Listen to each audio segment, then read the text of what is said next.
this straight quickly, motherfucker.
What's good, what's good, what's good? It's your boy, the Wall Street Trapper. Welcome to another amazing episode of Trappin Tuesdays. We talking about episode 41, y'all. Let's definitely clap for that, man. Y'all could have been anywhere else tonight, but y'all chose to be here. And so I just want to applaud you for that. Before we go any further, I want you to like, I want you to subscribe, hit the bell, and man, send this out to some of your friends, man. I'm telling you, tonight is going to be such an amazing night. Tonight is going to be so amazing because as I look at what's going on in the world and as I look at the discomfort that is sitting amongst people, the scarcity that's sitting on people's heart, I realize we need answers. I realize that our people are seeking solutions to problems that we have been facing generation after generation after generation. The texture, the tone, and the tactics that our families are equipped with aren't enough. We're talking about the noise of uncertainty. The noise. You can't half-step your way to wealth. It has to be a full-on commitment. Like many of you, I come from a fatherless home. My mother fought the fight of her life just to give birth to me at 16. Being a parent, being a pregnant teen, the embarrassment of having a kid at 16. The experience was so traumatic for her that literally she left men alone completely. And in 1983, 84, she became a gay woman, a gay single mother. The noise of uncertainty. As she got older, she held on to the love of her son. And then life switched. Some of her demons developed. She became full of anger. She became full of hurt. She became full of fear, anxiety, trauma. And I watched it.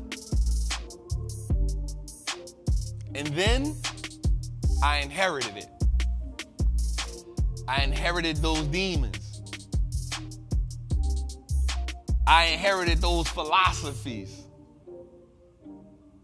I inherited those actions. The noise of uncertainty. And then I walked through life with no vision. I walked through life with no values. I walked through life not even acknowledging who I was. I was an asset that was decreasing in value rapidly. And I started listening to the noise of uncertainty. But here I am now, powerful, valuable, a father, a leader, success and purpose, a mentor. I say this because we all have different roads that we will take to becoming wealthy and successful, but none of them are void the noise of uncertainty. I guarantee you the journey does not come without it. Think about the Israelites who turned an 11-day journey into a 40-year catastrophe because of the noise of uncertainty. They couldn't get it right. Too many voices, too many noises, too many ideas, too many people disgruntled. What happens when you have one generation that only they know is slavery and bondage, and you have another generation that never felt it, all they know is uncertainty? I want you to understand that there's two different dynamics that sit there. There's one generation, all they know is making bricks without straw. All they know is Pharaoh. All they know is lack and bondage. Then there's another generation on the journey, in the confusion. That's all they know. So one generation has structure, but the structure is in bondage. The next generation has spent a lifetime in chaos amongst the noise of uncertainty.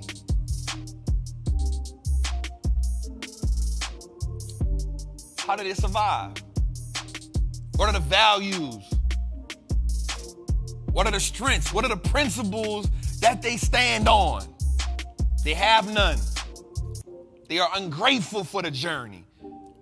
They are ungrateful for the past because it's so far out of reach, they don't relate to it no more. All they know is we have been walking and we haven't reached the so-called promised land yet. That's all they know. So on your journey, us right now, we can't touch Malcolm. We can't touch Martin. We can't touch it. We don't know what it's like to walk over the bridge at Selma.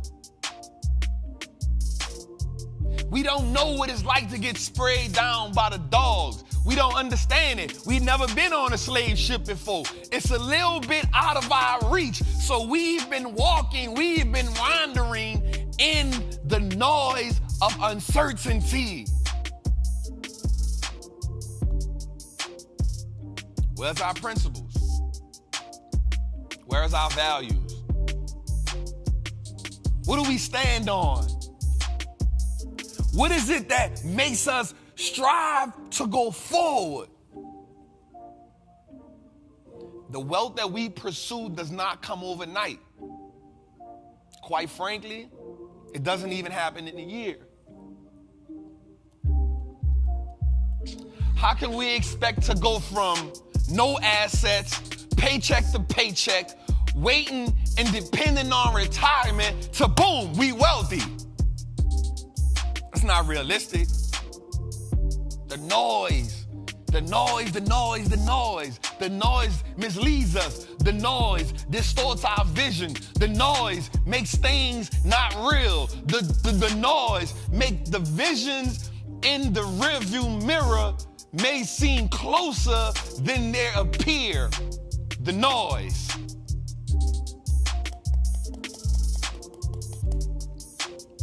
Significant wealth takes time. But there's an abundance of fruit to bear. The formula isn't a secret. You don't have to be a wealth guru.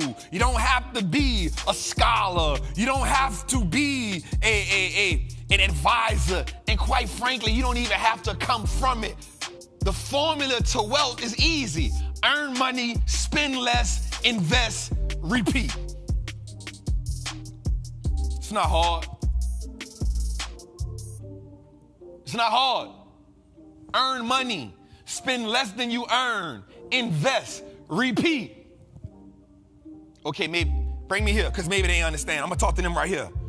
Earn money, spend less, invest, repeat. It's not hard. The obstacle comes because of the noise. The noise comes in the form of, you deserve to go out.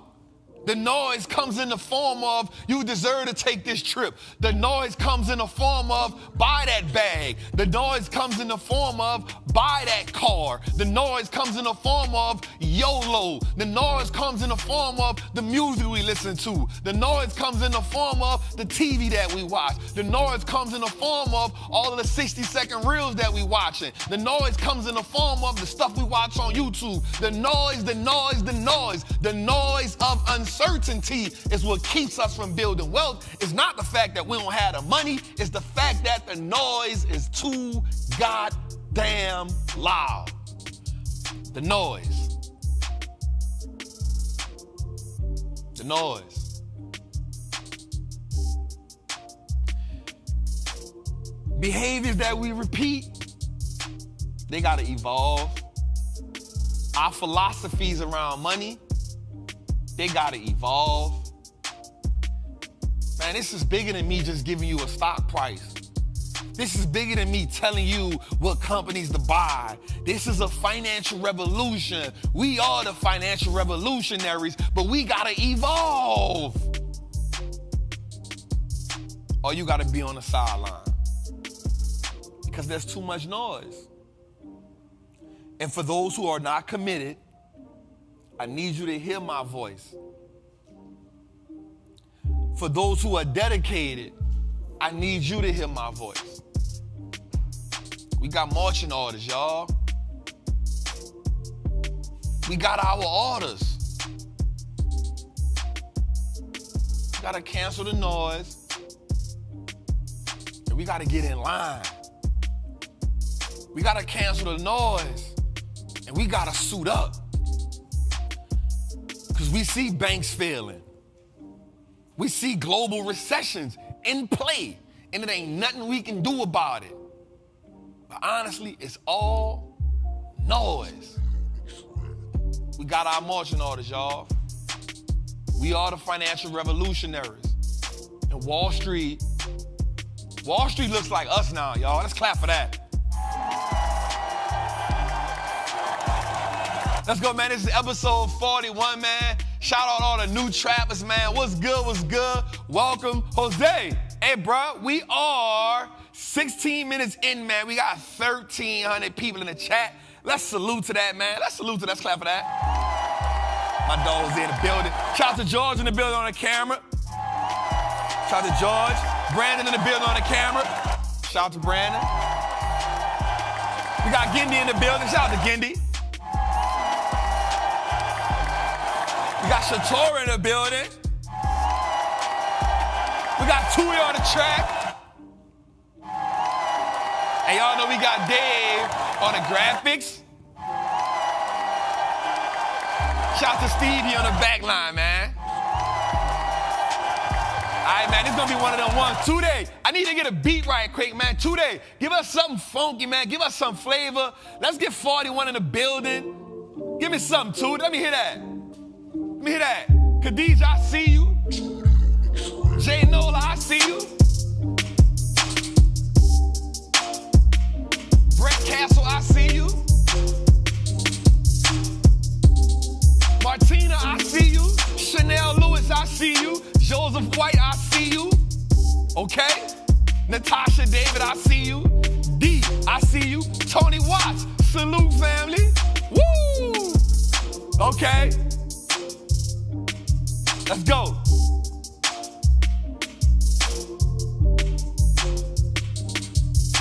All right. Listen, man, let's start off with our mantra.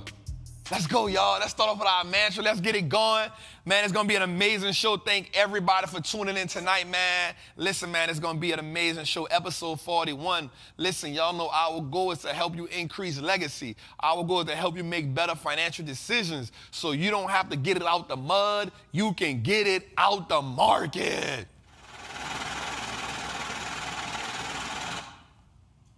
All right, let's go, man. Listen, how we started off, man. I am a certified Wall Street trapper. I'm confident in my ability to make great investments. The stock market is a machine that prints money. I am more than capable of operating that machine. Not only will I free myself, but my family will eat for a lifetime based on the information that I apply today. I'm a money maker and a wealth builder. Today, I break all the chains that anchor me to the poverty mindset. My ancestors will smile now because I have turned our last name to an asset. I want to just say that again. I just want to say that again. Today, I break the chains that anchor me to the poverty mindset. My ancestors will smile now because I have turned our last name into an asset. Let's sit on that. My family's purchasing power will increase indefinitely. Today I make the declaration that no longer will I be a slave to money. No longer will I submit my time for money. I am a first generation millionaire. I am the architect. I am the architect of my family's legacy. I am a certified Wall Street trapper, and Wall Street looks like us now. Woo, let's clap for that, man.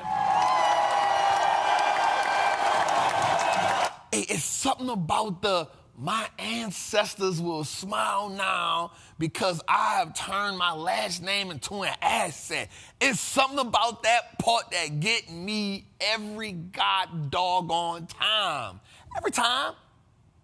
Just the idea of turning my last name to an asset. The idea of knowing that I have now put us into position to acquire assets frequently. The idea of knowing that we have put freedom in the grasp of my family. The idea that my family's last name now holds weight in this capitalistic society. The idea that my last name now can go into a building, Mr. Howard. Yes, the idea that my last name is now on deeds and on ownership papers and on bonds and on stocks and on receipts that own gold. The idea that my last name is attached to businesses. The idea that my last name now produces money. The idea of what my last name now does.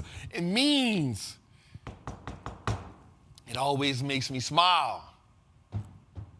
It's something different about it, y'all. It's the idea. The most powerful thing about a seed is not what it is what it has the possibilities to be. It's the possibilities when you see your children and you looking at them and you like, damn, my son gonna be this. Damn, my daughter gonna be that. They not that right now, but the idea of the possibilities is what excites you. It gives you this euphoric feeling. It gives you enthusiasm. The idea, I want you to understand that I am so excited now at this junction, at this part of my life, because the idea that my last name is now an asset is exciting to me. It's fulfilling. The idea that my mother had me at 16 in 1982. You know how hard that had to be for her? It wasn't like it is now. We see young kids pregnant all the time, and I'm not saying that's cool, but we talking about in 82 when the world kind of shunned her away.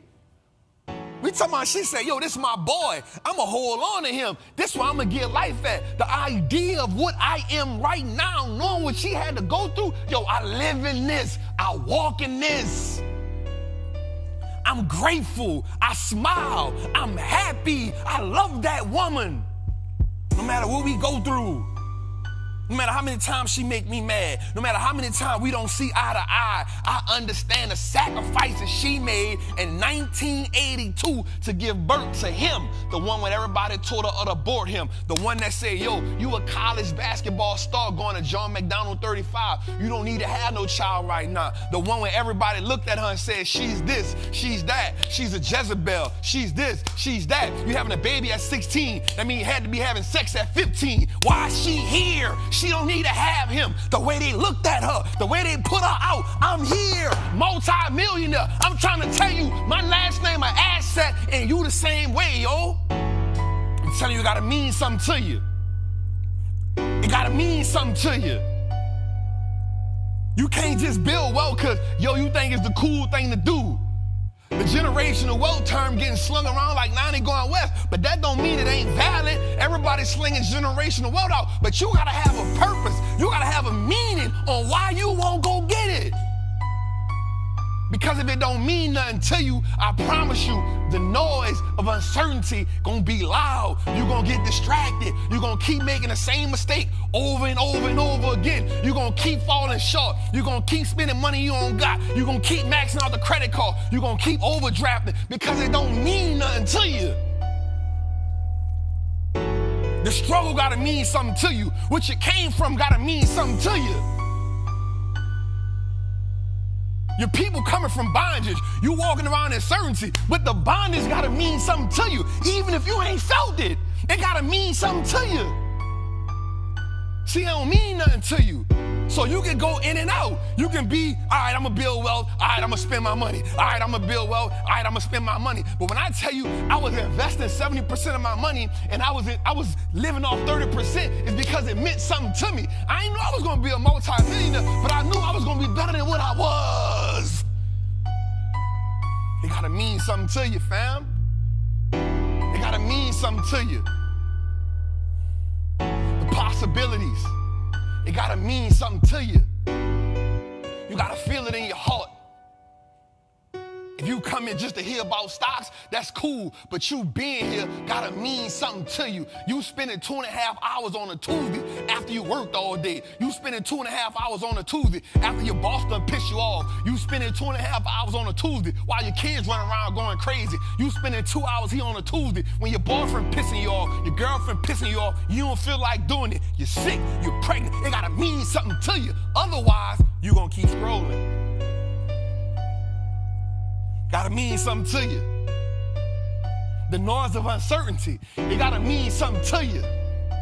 I come here every Tuesday because it means something to me. But on Wednesday, on Thursday, on Friday, on Saturday, on Sunday, on Monday, it means something to me. It means something to me to be here. It means something to me to build a business. It means something to me to invest my money. It means something to me to change my daughter's life. It means something to me to change my cousin's life. It means something to me to frame my family life. It means something to me when my family come to me with their problems. I don't get mad at that and say, why y'all come to me with y'all problems? I'm the only thing that they know that look like success. Of course they gonna come to me. I bear that burden. I won't hold that. I don't want Don't keep saying, I'ma just pray on it. I'm tired of saying that, and I love to pray, but when shit get real, they need some money. Bet, I got you. It gotta mean something to you. Because if it don't mean nothing to you, you're gonna get lost in the noise. If it don't mean nothing to you, I'm gonna talk about stocks. I got you. But it gotta mean something to you. So when you leave here tonight, and when you taking notes tonight, I want you to write down, what does it mean to you to be in front of Trappin Tuesdays? I keep telling y'all, and I said something today on Instagram the other day. I said, I ain't gotta be the biggest, I'm the realest. I don't gotta be the biggest, I'm the realest. Because I done been through it. I done been broke. I done been homeless.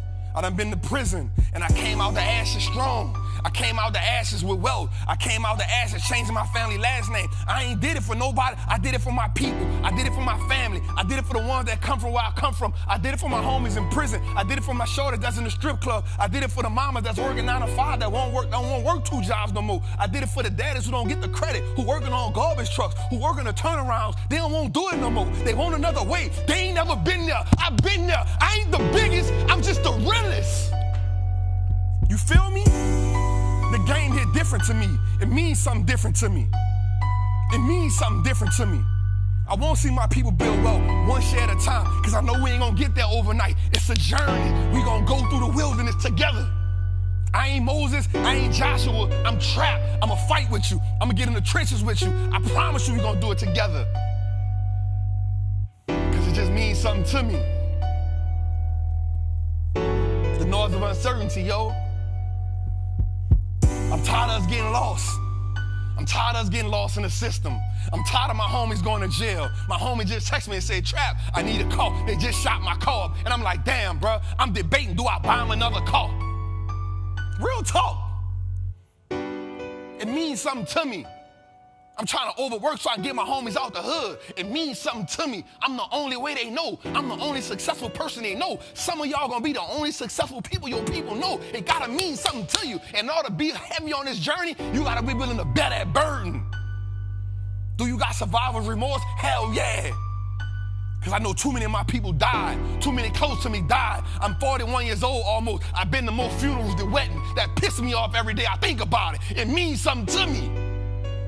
Shit means something to me, man. This ain't about sitting in front of no camera. It ain't about being on Instagram. This shit means something to me. This shit in my spirit. This shit in my soul. This shit in my heart. This shit means something to me. Trappin Tuesday means something to me. I'm gonna be the certified Wall Street trapper because it means something to me. I ain't gonna never be nothing else. It means something to me. I don't care if I go get 9 figures. I'ma still do this. I'ma do it in a t-shirt. I'ma do it in some jogging pants. It means something to me, God damn it. Nobody can't speak with this type of passion if it don't mean nothing to them. You can't fake this. You can't script this. It gotta be in your heart. It gotta be in your spirit. I don't care who you take pictures with.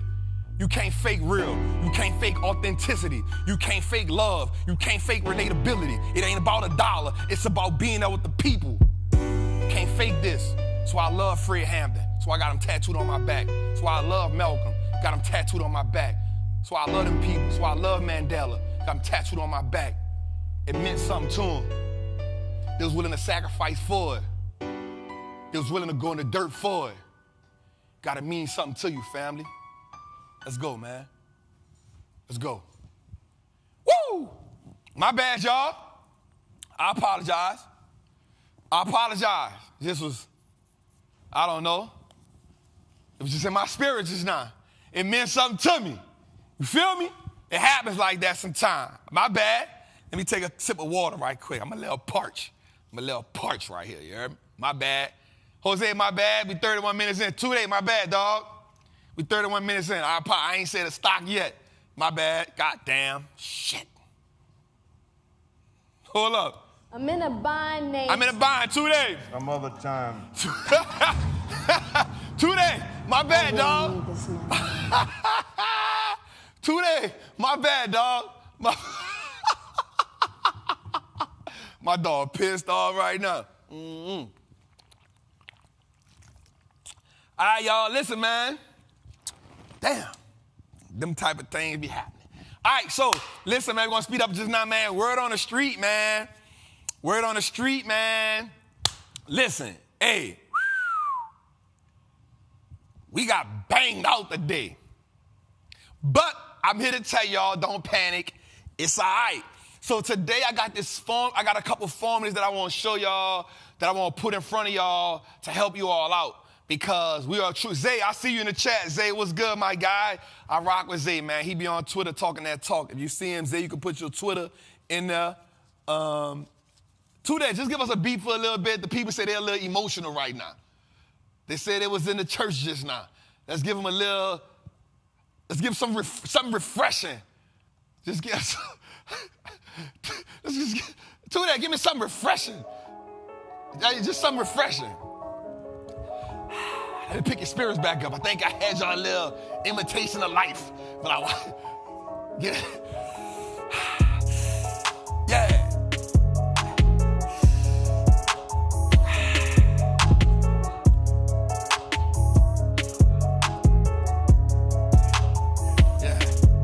Let's give it up. Let's just take a couple deep breaths, y'all.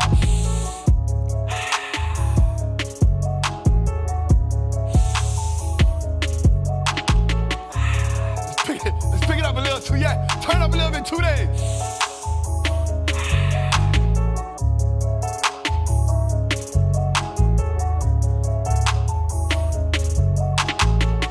All right, ease it down. Ease it down.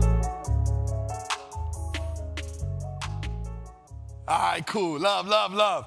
All right, y'all, let's get into it, man. Let's get into it. Thank y'all for being here for me tonight. Thank y'all for being here. Thank y'all for joining, man. Sometimes it get like that. You know, it is what it is. I know y'all want to get straight to the stocks, so we'll talk about it. All right, bet. So listen. All right, y'all, like we under pressure. All right, and where there's one bank failure, there's two. Where there's two bank failures, there's three. Where there's three bank failures, there's a whole lot more to go, right? When I heard JP Morgan say, this part of the crisis is over, this part of the crisis is over, I said, wait a minute. What does he mean by this part of the crisis? This part of the crisis is the key word. Part of the crisis. Now, let me explain. Can I get the whiteboard right quick? Let me explain. I'm not going to be that long. Let me explain something to you. Let me explain something to you right quick that I need you to understand about what we going through right now. And I want you to understand what's the difference in what we going through now and what we went through in 2008. There are similarities, but there's different. I want you to understand that Mark Twain said it, the future doesn't always look the same, but it always rhymes, right? So I want to go to this whiteboard right quick. Before I even get into what we're talking about, I want to just make a difference between two things. I want to show y'all something. And I want to show y'all something that's real serious. I'm locked in. I want to show you something that's real serious. 2008. Watch this. It was a what? Credit crisis. What made it a credit crisis? What happened? Right? Credit crisis, what happened? I'm going to say predatory loans. And then I'm going to say this too. Unstable credit issues. Meaning people who didn't deserve to get credit was getting credit. So this was the reason for 2008. Credit crisis is what happens, right? Credit crisis, predatory loans, unstable credit issues, predatory loans. This is one thing. Number one, predatory loans. One, people were getting loans with outrageous, egregious loan rates, right? Meaning instead of paying 3%, 4%, people were paying 40, 35%, 16, just egregious rates on loans. That's one. Two,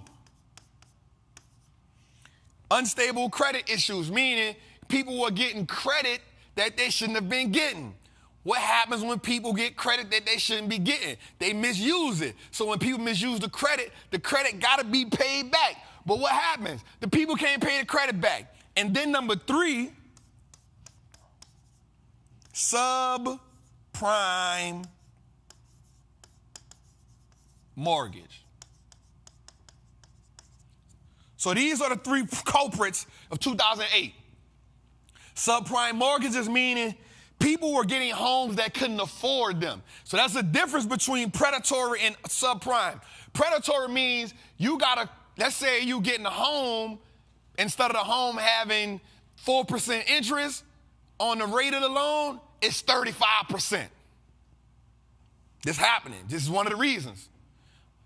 Subprime means you making $30,000 a year, but they're giving you a $200,000 home. You don't supposed to be getting it. But then what happens is everybody was passing the loans to each other, writing them off as grade A loans. If you want to go see it, go look at The Fall of Lehman Brothers on Amazon. It's love. It's love. So this 2008. So watch this. So write this down. Predatory loans, unstable credit issues, subprime mortgages. Let's look at that. Let's look at that. 100% Zay, you own it. Predatory, you own it. All right, so watch that. Okay, now watch this. The thing about this is, ooh, this good, y'all, because we're going to talk about this tonight. We're going to talk about this tonight. The reason why that's important is because that affected big banks.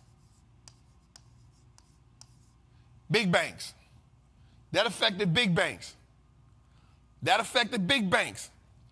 But remember what I talked about was what? Also, we talked about what else? Credit issuances, right?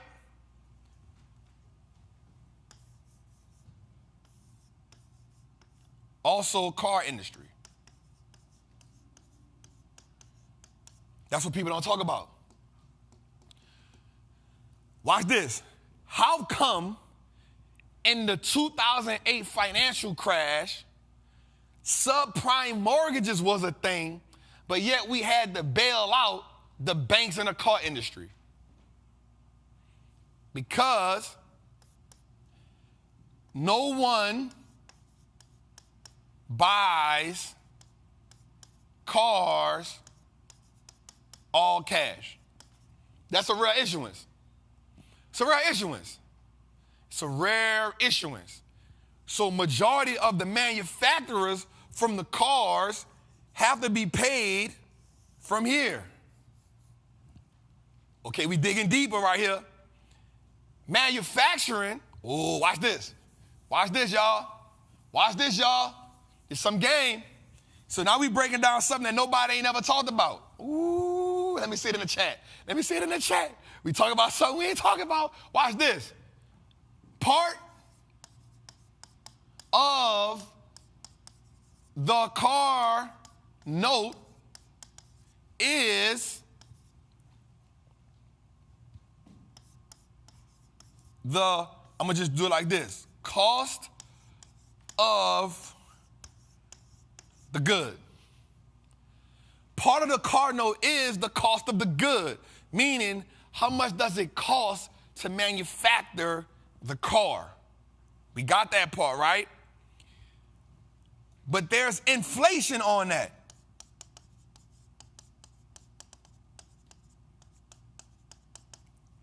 Why is there inflation on that? Because, let's go a little further. Let's go a little further. And this is going to make sense to y'all. This is going to make sense. I'm going to make it all make sense. I'm going to make it all make sense. I'm going to make it all make sense. The cost of the car includes the car, labor, shipping, and consignment.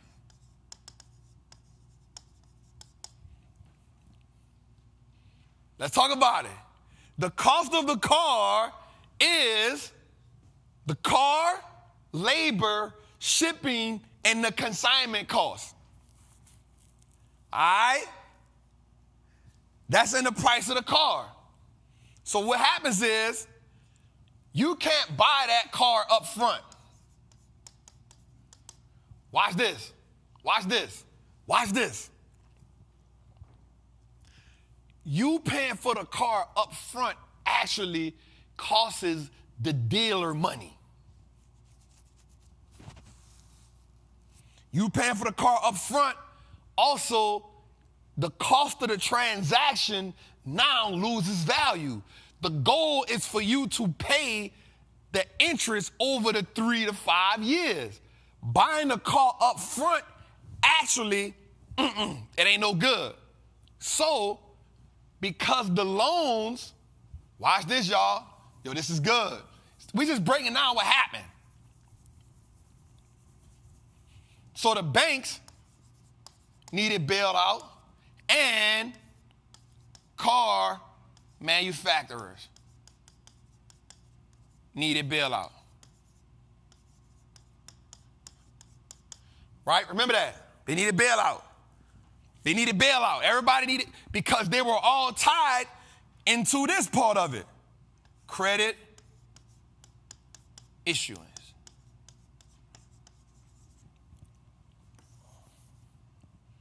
They all tied up. So the banks had a big part to play in that, giving people loans they didn't need. All that was part to play in that. This is why 2008 was bad. Okay, cool. We got that. We got that. It's not a problem. We get it. We understand. We get it. We understand. But now, watch this. This was good. 2023, what's the problem here? Interest rates.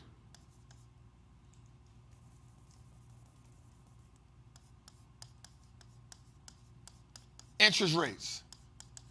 Okay. Trap, why is interest rates a problem here? Why in 2023 is interest rates a problem? This is why the big banks not tripping. They're like, yo, this don't got nothing to do with us. The big banks like, yo, we don't got nothing to do with this. This ain't on us. It's on the little banks. Here's why. Small banks now do majority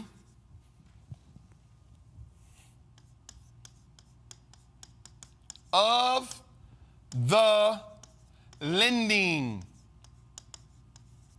to people. All right, and tonight we're going to talk about this. We're going to talk about this. We're going to talk about this. Watch this. Here's what happens. Here's what happens.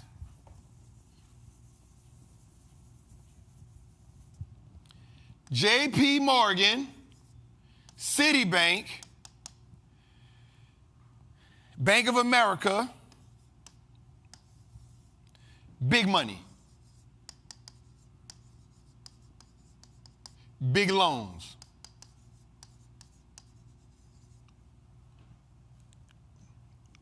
Regional banks, credit unions, homes, small business,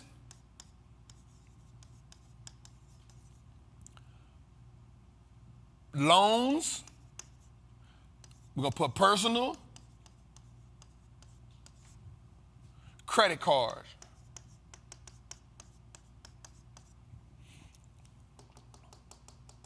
This will do majority of the lending in the hood. This will do majority of the lending. Now watch this. They lend out more money because they lending out more money in what? Bulk. But they touch more people.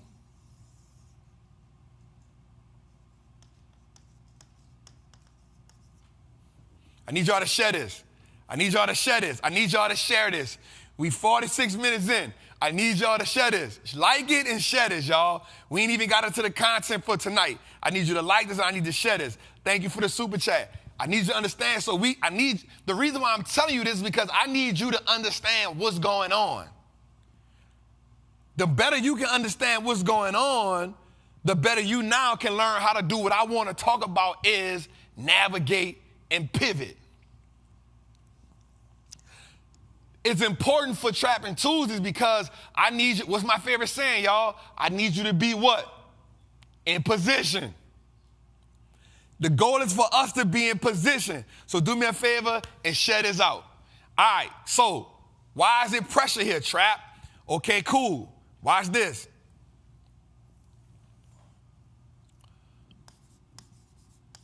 Small banks aggressively lend. They aggressively lend. But they are lending, remember, we went through 13 years of free money lending. Interest rates were between 0 to 2.5%. It's easy for me to lend money in that area. It's easy for me to lend money in the 0 and 2.5% interest rate environment. Why? Because I have access to the capital that's free money. What happens is it's easy to build wealth when it's easy to lend money. It's easy to build wealth in the low interest rate environment. Why? Because it doesn't cost me that much to lend some money. Think for yourself. Would you rather lend some money at 0% or would you rather lend some money at 5%? I would rather lend money at 0%. At 5%, I got to pay a lot of money back, depending on how much I get that. But watch this. The more money I got to pay back, the more possibilities of that money doing what? Defaulting. Oh, we cooking right now. We cooking right now. We cooking right now. We cooking right now. If I'm lending money I want to be the lender I want to be the borrower in the 0 interest rate environment. But if I'm lending money in the 5% interest rate, 6% interest rate, what happens is now that money has a bigger rate on it and a bigger possibility of doing what? Defaulting. Defaulting means I, the lender, do what? I do not get paid. The possibilities of me getting my money back is what? Slim to none. This is why we see banks doing what? We said it 3 weeks ago. We saw the big banks doing what? Putting $2 billion on the side for what? Loss aversion. We saw the big banks putting money on the side for what? People that can't pay their loans. That way it don't affect the what? Balance sheet. All right. Ooh, we good right now. We good right now. 2 days, don't trip. Don't trip. It's all right. Take your time, brother. Take your time. All right, so watch this. As interest, I'm acting like I can't spell. As interest rates increase, it applies more pressure on Lil, not little, but Lil banks. Why? Because now they don't have the capacity to operate. They're over-leveraged. The more you crank, the more you put them. I'm in a bind, Nate. The more you crank. I'm in a bind, Nate. Some other time. I don't care. I don't care. I really need this money, Nate. I don't care. What really hurts them now is because we in the recessionary environment, because the Fed can crank and crank. And so now when 0.25% now seems like a whole percent. 0.25% going from 2.5 to 3 ain't bad. From 3 to 4, you're like, all right. From 4 to 5, it's real. It's real.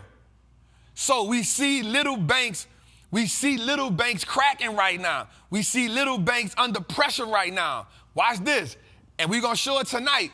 We're going to see banks now consolidate. Okay, here's the number. Y'all with me tonight?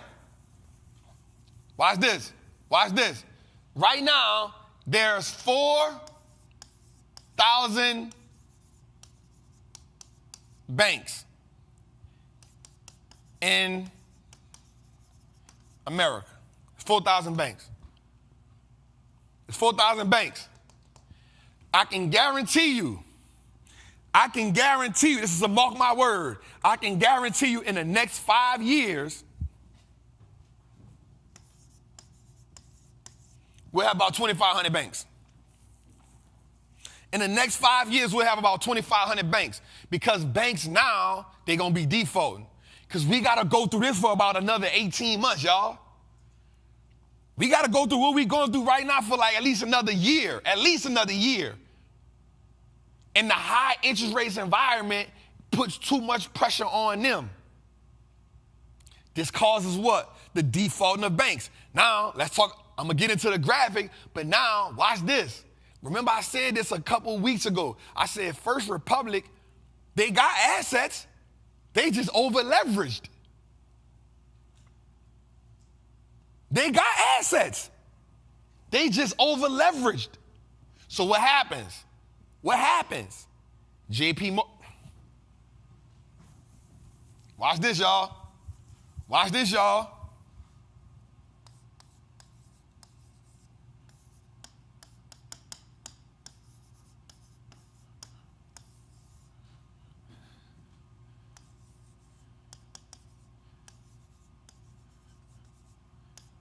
Big bank, take little bank. Because watch this. When your bank defaults, when I buy your bank for a little bit of nothing, guess what I get? I get all your assets. I get all your houses that you had. I get all of the mortgages that you had. I get all of the businesses that you had. I get all of the credit card people that you had. And I can get your loan, your bad debt for little to nothing. I get all of your good debt, and I gotta take the bad debt, but it's for a little bit of nothing. I can get 90 billion in assets, and I can take 10 billion in debt, but now I can get the 10 billion in debt because I'm buying you out. I get the 10 billion in debt for 3 billion. I get to buy you out for pennies on a dollar. Now, if you don't believe me, go ask. Watch this. Anybody be mad? Go ask the credit gurus how the credit works when you go to the credit people. The credit gurus always tell you what? Don't pay the credit because they arbitraging the credit for little to nothing. Don't the credit gurus tell you that? The credit gurus tell you what? Don't pay the credit off because your name ain't on the credit, that you ain't got the right address, and they getting rid of the credit for pennies on the dollar. The big banks doing the same thing. The big banks is doing the same thing that the little people do to you when they call you for your credit. The big bank, JP Morgan, said, hey, check this out. I'm going to take the 93 billion in assets. Look, you got 10 billion in debt. Check this out. I'm not going to give you 10 billion because you need the cash. I'm not going to give you need the cash. I'll give you 3 billion. Take it or leave it. Because you about to default anyway, guess what you in? Survival mode. Guess what you got to do when you're in survival mode? Take whatever they can give you. So, over the next 3 to 5 years, you will see 4,000 banks in America go to about 2,500. There's 600 banks on the stock market. It'll probably go to about 250 because the big banks about to come in right now and buy all them little banks for little to no money. So what I'm telling you is something I told you before. When you're looking at these big banks, they will increase in assets. JP Morgan, First quarter, 60 billion in new deposits came to their bank. Just give you the play. So watch this. Before I sit down, don't go invest in little banks. Do not go invest in little banks. But if you go invest in big banks, watch this. If you go invest in big banks, you want to look for this. Look for this. New depositors.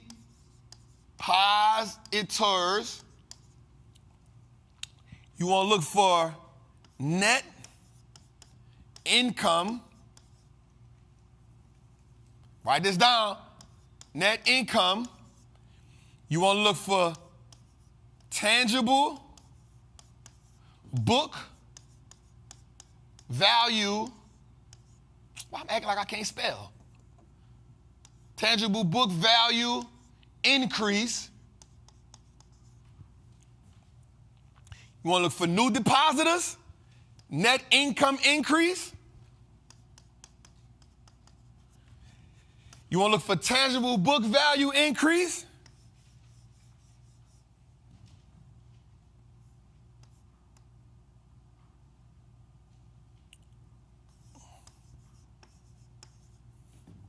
Owner equity increase. That's what you want to look for. I just gave it to you. If you go invest in banks, you want to look for new depositors, net income increase, tangible book value increase, owner equity increase, and that's your keys to investing in a big bank. That's your keys to investing in a big bank. If you're going to invest in a big bank, new depositors, net income increase, tangible book value increase, owner equity increase. And I promise you this. This your money right here.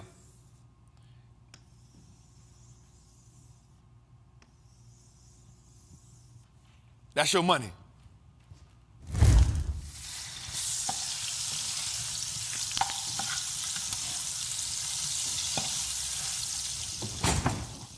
Damn. Almost fell. Y'all saw that? God damn it. All right. God damn. Trap almost fell. All right. How y'all feeling? How y'all feeling? How y'all feeling? How y'all feeling? Let's go, man. All right, so, now let's get into Watch how I almost fall, man. That's cold-blooded. Damn, somebody gonna have that on the thing. Damn it. Somebody gonna catch me slipping. God damn it. Shit. All right, so let's go with the heat check, man, right quick. Right? We gonna just move on, y'all. Don't hold that against me right there, you heard me? All right, so, man, we saw the calls and let's go our put call ratio. So we said we had 3,997,155 calls. We had 4,068,104 puts. Here's the thing I like about this, y'all. I'm going to be real with you. It's not that many more calls than puts. It's not that many more calls than puts. So here's the thing. Tomorrow, Jerome Powell gonna give us a speech. When Jerome Powell gives us a speech, that 25%, that quarter percent is going to definitely shake the market. I don't want you to let that disturb you. Let's go a little further. Here's our heat check today. We see technology down. We see a lot of the market was red. Financials down. Healthcare, we had Johnson & Johnson and Merck up. Amazon did 1.5% today. But overall, everybody are down. But listen, don't make this a situation where Don't make this a situation where it's killing you. Don't do that. Don't let one day shake you up. Let's go a little further. And when we look at the fear-greed index, we wasn't really in fear. This one really tells a story. When we look at the fear-greed index, it wasn't really in fear. That's good. We was in a neutral position, but we had been riding a high for a minute. So we only in, so I'm all right with that. Let's go a little further. All right, so here's something I really want to talk about, man. This is going to be important. The AI disaster. Now, a company called Chegg, which is an online school, today this stock plummeted by 50%. After the earnings call, they said that AI is hindering their company. Because students are going to AI, ChatGPT to be exact, and they looking for answers. They're getting the answers and they're getting the work from AI, from ChatGPT, and they're not going to the school. It's affecting their enrollments. Okay, I get it. They're replacing the student learning with AI. Okay, I want you to understand that this is the beginning.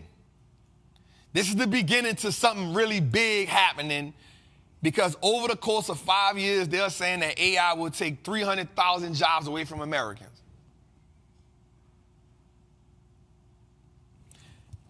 They're saying that AI will take jobs from 300,000 Americans over the next 5 years.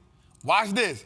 IBM says it's putting a pause on hiring people because they plan on replacing 25% of their job positions with AI. I want you to understand something, y'all. IBM said they are freezing hiring people for positions because AI will replace 25% of their positions. Here's the expected jobs to be lost by AI, yo. This is crazy. We talking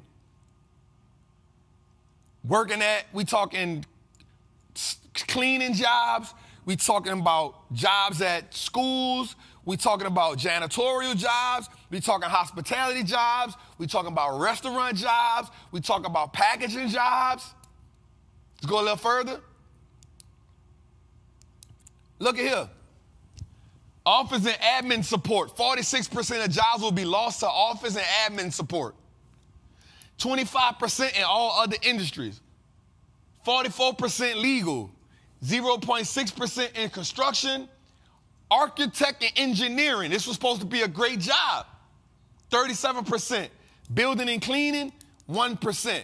I'm just saying that they are affecting everybody. So what does that mean, y'all? That truly means that if you don't learn, thank you for the super chat, everybody. If you don't learn how to invest your money, trade your money, you will be out in the cold. Because guess what AI does? That's what AI does. It also brings down the balance of labor for a company. So what this means is this. I want you to understand this. For the first 2 years, it may cost me a lot to put AI in your position, but the longevity, the lifetime of that position, I'm going to win with AI. Not me, but the companies. So what they're going to do is now, instead of having to fire people in recessions, guess what? They're already going to have computers in place for you. And guess what? This works hand in hand with the government cutting unemployment a little, cutting Social Security in 2035. This works hand in hand with them cutting Medicaid in 2035. Not cutting it completely, but cutting it down by 25% or 23%. This all works hand in hand, y'all.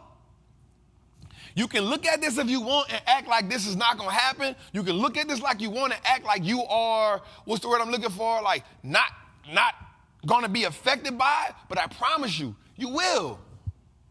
And here's why. Because America teaches us to go to school to be workers. That was the nature of college. That was the nature of higher education. It was teaching people how to be educated to be workers. And I'm not mad at it at all. But what happens is when they start putting machines in position that you don't got to work for, now your degree is even worth less than what it is now. Because guess what? They still gonna teach you to be in a position that no longer exists. They still gonna charge you because the price of education, the price of college is going up. They're still going to charge you 6 figures for a degree that can't even make 6 figures in the workforce now. They're going to charge you 6 figures to go get an 8-year degree. So your bachelor's, your master's, your PhD, what happens when the AI now takes your job? But you still got to now pay for that degree.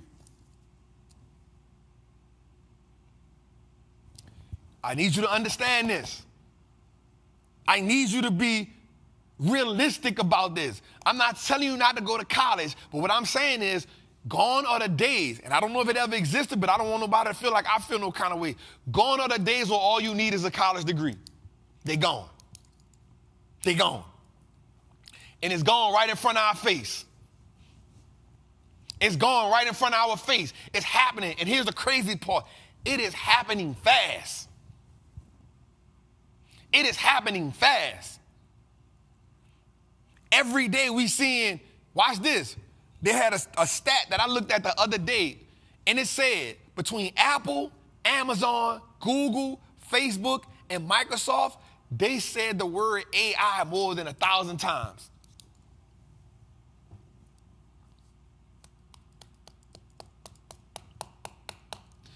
That's just between the big dogs. Apple, Amazon, Microsoft, Facebook, whoever the other company was, I said Google. They said the word AI more than 1,000 times in their earnings report. What do you think the little company's doing? We just seen McDonald's got a fully automated McDonald's. Fully automated. Fully automated. I'm going to keep it real with you, yo. If McDonald's got a fully automated goddamn on store, we all in trouble. If McDonald's got a fully automated McDonald's, you in trouble, fam.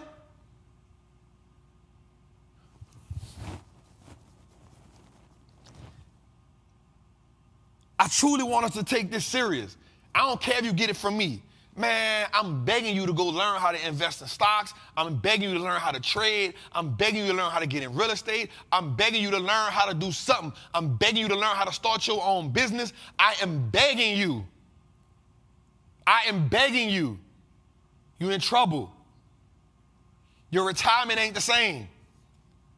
401ks, they're going to be null and void because what happens when you've been working a 401k, you know they change the game. Every time the game changes, they switch the rules. So what happens when they say, yo, we don't need you no more? Now the 401k that you've been investing into for 5 years, that's all you got. Ain't no more waiting until you retire from the job because your retirement gone.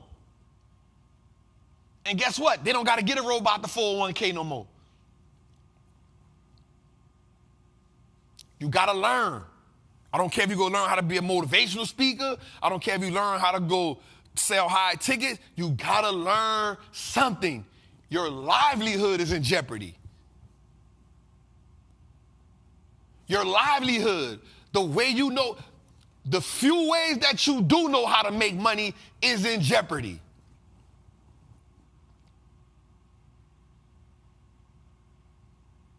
So I need you to understand. I need you to take this serious because they don't care.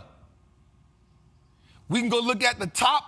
We can go look at the top companies in America. And when we look on Glassdoor and we look at these companies and we say, this is the best company to work for. This is the best company to work for. This is the best company to work for. Guess what happens now? Guess what happens when they do got a computer to do your job? Guess what happens now? If they do bring you on, they can bring you on for pennies on the dollar.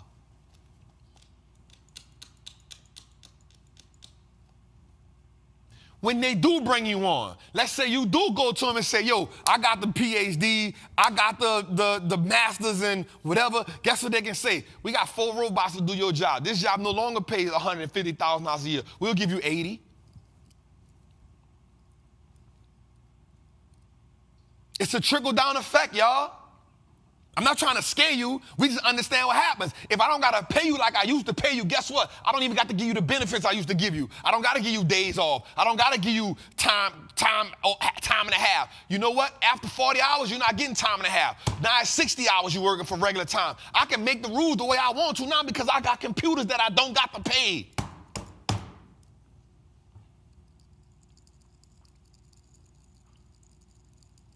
Yo, it's a trickle-down effect. I'm not going to beat it up no more. I'm going to go. But if you ain't did nothing else, this segment right here, I need you to play it over and over again because I need you to understand your livelihood is in jeopardy.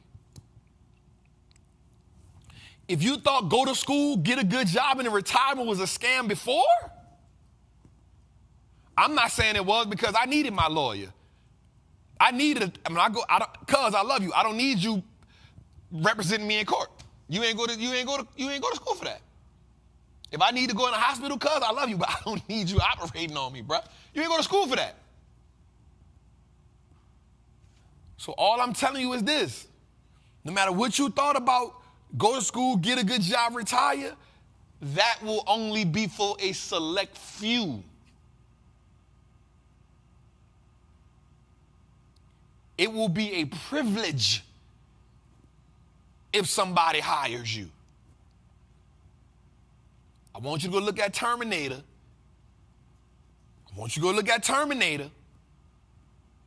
Reese came back and said something real serious to Sarah O'Connor. He said, where I come from is man versus machine.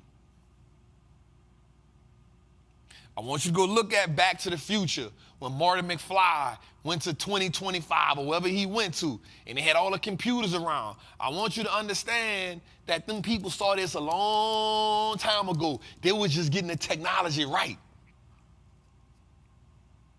And so while our kids getting taught by TikTok how to dance, while our kids getting taught by Instagram how to dance, while everybody want to be rappers, guess what? You ain't gonna be able to earn no income. Then we're gonna be pushing our kids to sports. You're gonna be pushing your kids to sports. And guess what I learned about the NFL, bro? That really blew my mind. With all them people that go to the NFL, bro, the average NFL career is only 4 years. Most people that go to the NFL don't get out their rookie contract. Every year in the NFL, there's 700 jobs that get replaced. There's only a 53-man roster. Every year in the NFL, 750 jobs get replaced. Guess why? Because they got somebody younger, they got somebody faster, they got somebody stronger that's coming in. Every year, nonstop. So what happens when we set our kids up and we say, yo, you're going to be the NFL star. Look at this pressure right here. You're going to be the one that changes because you're good in the NFL. What happens when he worked his whole life from kindergarten, from preschool to park ball, middle school, high school, college to go to the NFL and he don't get the mega millions? What happens when he only get the $400,000 contract?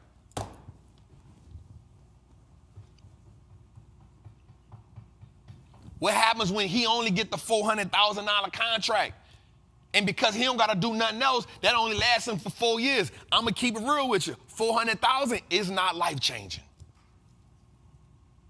Just a quick news flash for you. It ain't life-changing. Because after you $400,000, once you pay taxes on it, once you pay the agent, now you got to live, and your people don't understand that you're only making $400,000. They think you're a multi-millionaire.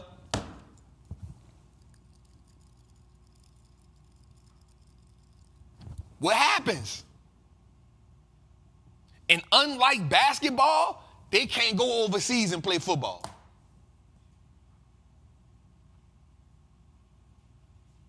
Same thing with basketball. Yep, they good.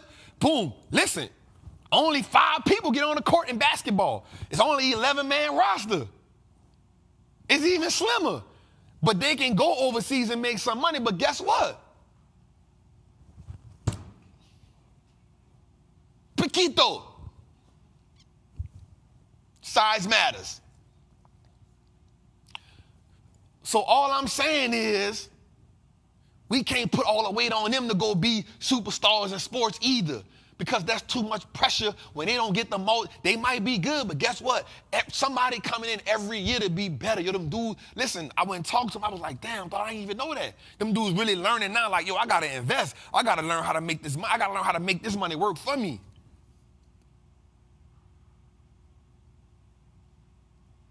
Train your kids.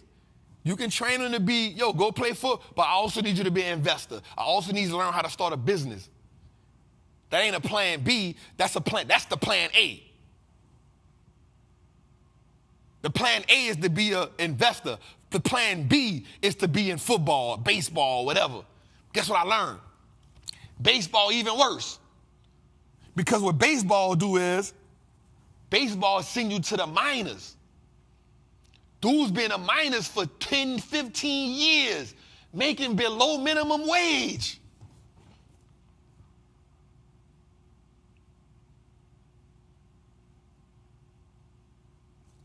All right, let me go a little further. Let's go. I'm not going to stay there too long. All right, so here's what I like. I like these 4 ways right here. Generative AI. I like this company called Marvell. And the reason why I like the company called Marvell is because of this. Now, I'm not telling you to invest in it. I just see a future in it. Here's why. Because even when you get in AI, they still have to have a human component in it. There has to be a human component in it. And Marvell is the company that combats the AI. So you go to AI and get this, it'll give you a blanket answer, and then you get a company like Marvell that gives it the finesse.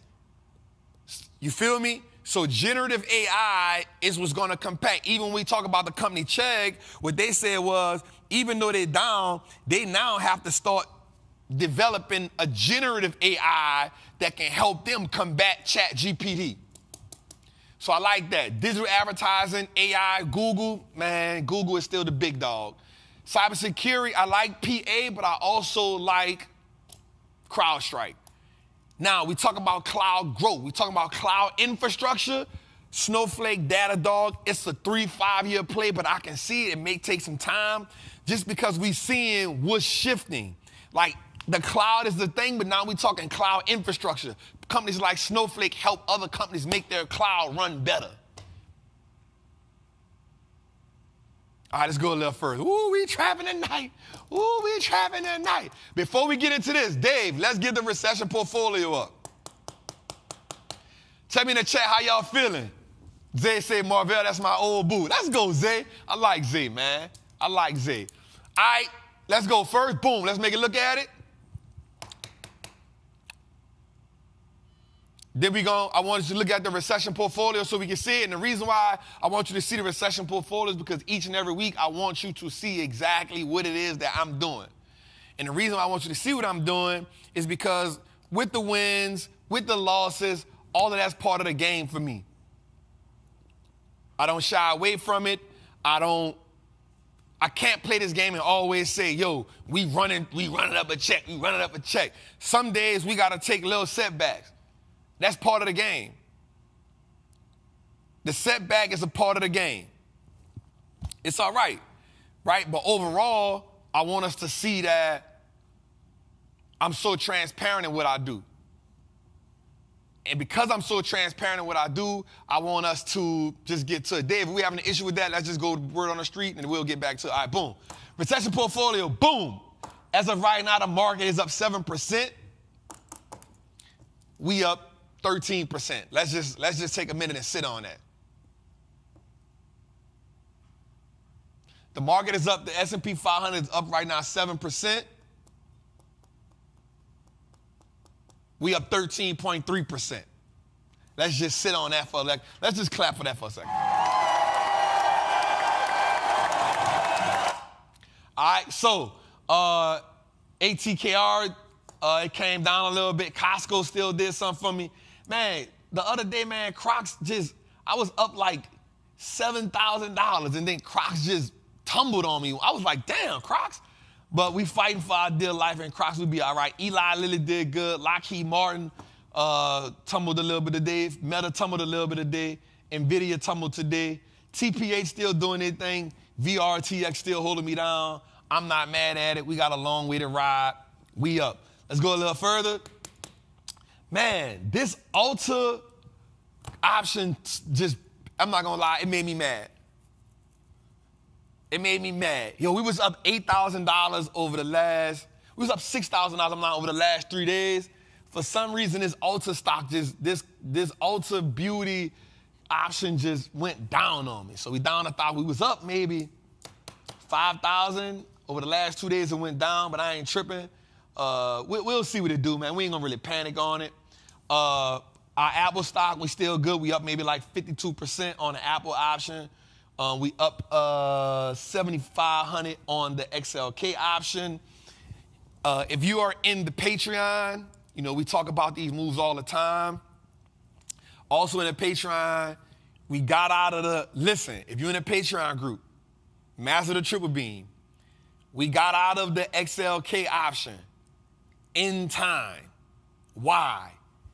It went from $83 to $80. That would have punished us. That would have punished us. You hear me?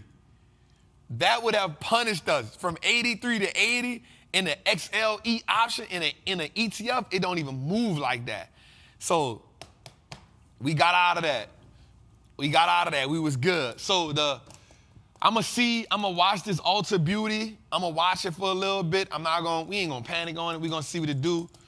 Again, we still up 16%. We up 17 grand. We ain't tripping on it. You know, we got this to September. We gonna ride it out. Apple doing this thing, XLK doing this thing. Remember, things happen. The reason why we love these leap options because it gives us XLE. The XLE option, we got out of it. We got out of that good. We got out of the XLE option good. We talked about it last week. We got out of that 83, 84, and I said, yo, it's gonna go down.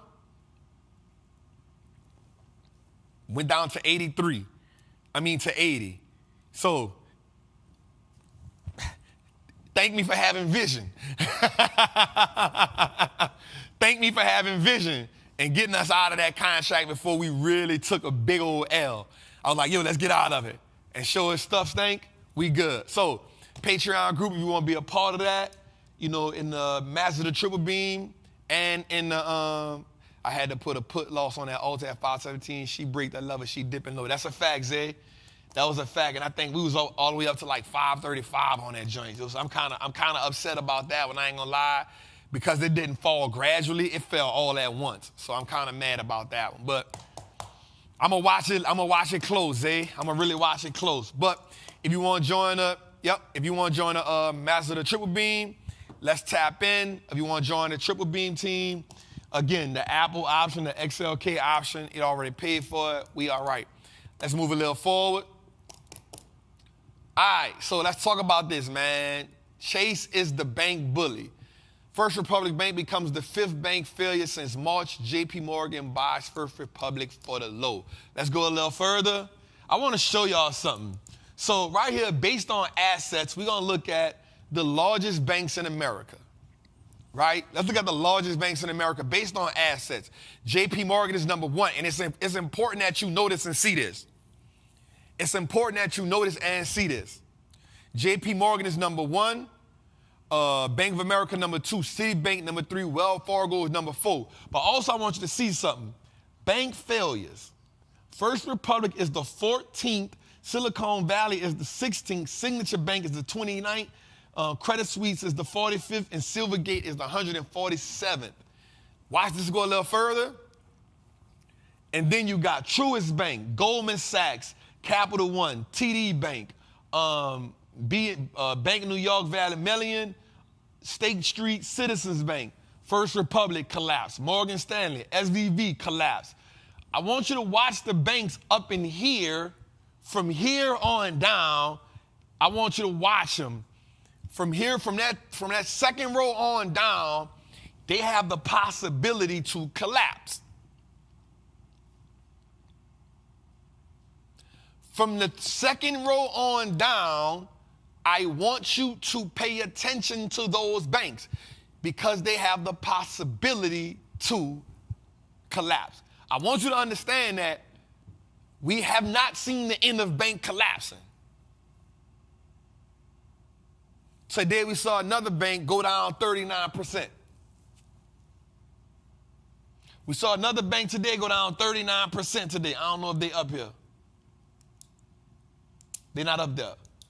Can't think of the name of that bank. They went down 39% today. I can't think on the tip of my tongue.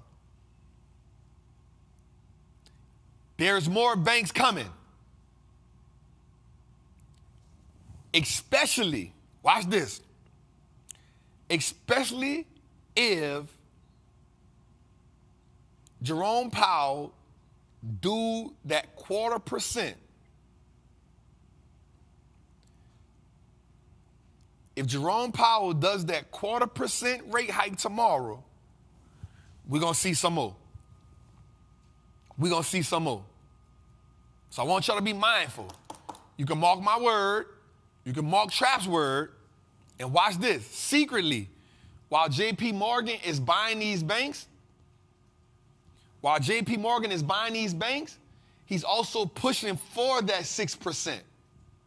JP Morgan and Jamie Dimon are also pushing for that 6% so they can find some more of these businesses for the low, so they can take them assets and add it to the balance sheet. They are looking for more of these to crack. So Pac West, yep, I think that was it. So a couple people asked me in the chat just now, in Trappers Anonymous, do you get access to the Triple Beam team? No, you don't. Those are two completely different things. They do two completely different things. They're two completely different products. Next, there's a couple people asking, what is the Triple Beam team? So the Triple Beam team, you actually get my options plays. You get the actual Triple Beam. It's a discount cash flow calculator. You put the numbers in and it tells you what the stock is worth. It can tell you if it's a buy or a sell. Then you have the masters of the Triple Beam. They get that. The Triple Beam team actually gets everything but the Triple Beam. And then you have the lottery pick. You just get the plays. Let's go. Let's go a little further. Here's what I want you to look at. Watch this, y'all. Here's what's crazy. That was Western Alliance. Pac West, Western Alliance. Pac West down 30% today. Western Alliance down 25% today. I want you to watch them. I want you to watch them. Watch this. Based on inflation numbers, 2023 is worse than 2008. Based on banks, watch this. Bank fares in 2023 are worse than 2008 based on inflation. In 2008, we had $527 billion in bank losses. In 2023, we have 48 billion.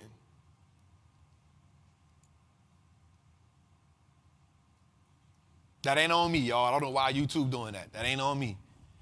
That is not me. We got to figure out what that is. They be reboot. Maybe that's their AI platform. They tripping right now. 2008, we had 527 billion. 2023, we have 548 billion. I'm just saying.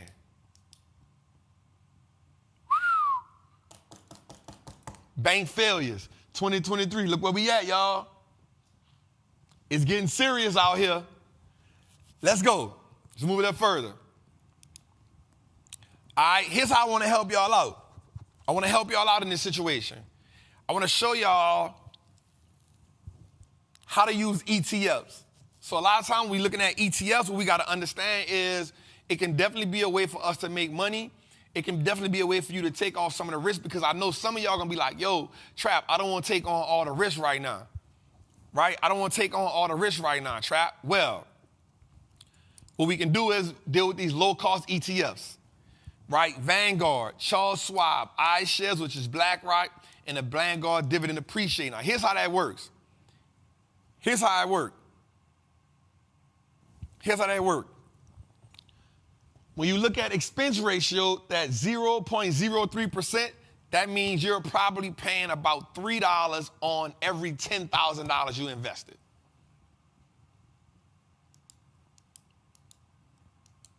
You're paying about $3 on every $10,000 you have invested. So same thing with Charles Schwab, with that you're paying $6 for every $10,000 invested. iShares, you're paying about $8 for every $10,000 invested. Vanguard ETF, you're paying about $6. This is why Vanguard is considered the best, because they have the cheapest. So I want to go a little further. I want to show you something. Let's go a little further. Expense ratio compared to mutual funds. So mutual fund, you're paying almost 1%. You're paying almost 1%. Nope, 0.5, not 1. You're paying almost 1% on a mutual fund compared to 0.05 with a ETF. So every $10,000 invested is different compared to a mutual fund and an ETF. This is why I always say ETFs are 100% better than mutual funds. You can do the investing for yourself, y'all. You can do the investing for yourself. Let's go a little further. Watch this. I'm about to give you the playbook on what to look for when you are using an ETF. I want you to look for it. This is what you're going to do. First thing you want to look for is the expense ratio. This is telling you how much you are paying to be in that ETF. Number one. Number two, weight of the holdings. This tells us 100% how much of the company that the ETF is holding. So you'll see, all right, give me the whiteboard. Right? So this is going to be important. I'm going to skip that so I can show you the whiteboard. Number three, historical performance. You want to see how the ETF has performed over the time of its inception.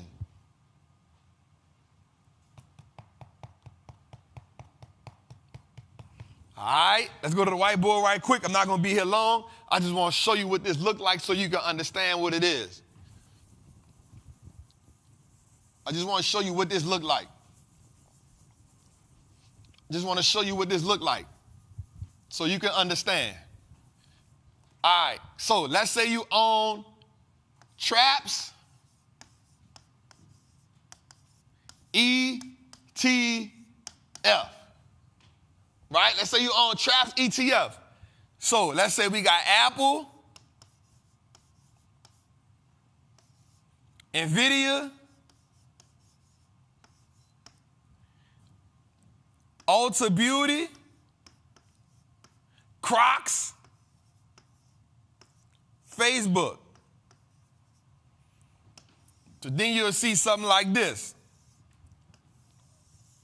For y'all who don't know, you'll see Apple, let's say you'll see 40%. Then you'll see NVIDIA, let's say 20%.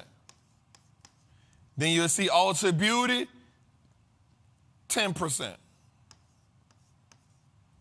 Then you'll see Crocs, you'll see 20%.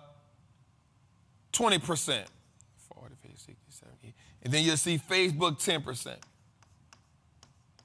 So what that means is, if you had $1,000 invested,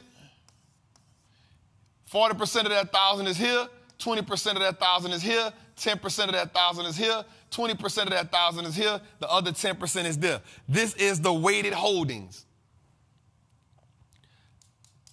That makes sense? This is the weighted holdings. So that's telling you if you had $1,000 invested in this ETF, that's how your money going.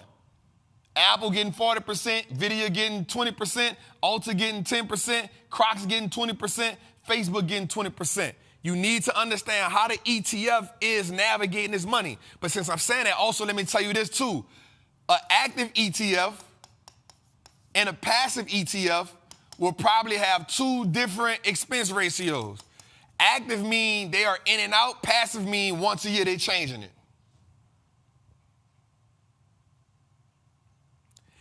Active mean they in and out, so they switching. Boom, boom, they might be switching. Passive, they switching once a year. So in a passive ETF, you'll see this. At the end of the year, they're going to redistribute these. I'm going to say, all right, you know what? To make this ETF perform better, I may go 30% Apple. I may go 40% Nvidia. I may go 20% Ulta Beauty. I may go 5 and 5 here. Passively moving that around. Passively. Passive ratio is going to be cheaper than active. Why? Because in active, they may be doing this. This quarter, Apple like this, we're going to switch it next quarter. Then we're going to switch it next quarter. Then we're going to switch it next quarter. So activists, they're going to be changing around probably quarterly or weekly. They'll tell you passive mean once a year.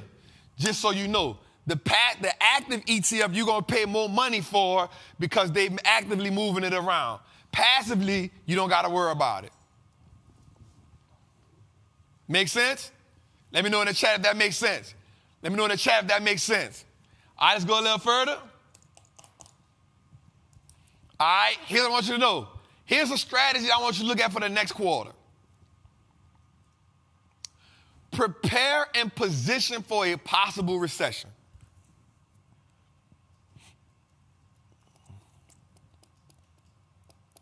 Prepare and position for a possible recession.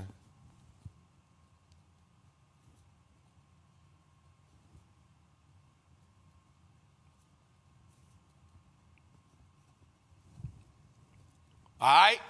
Next, selectivity is critical. During a recession, because I think this is going to be serious, understanding the companies that you want is critical. Well, the recession already is in, but I think we're going to get deeper because more banks going to fail.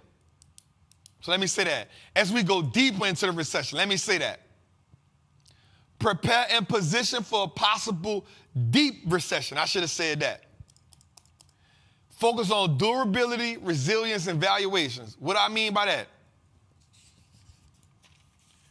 Durability. What are the multiple functions that this company possesses? Resiliency.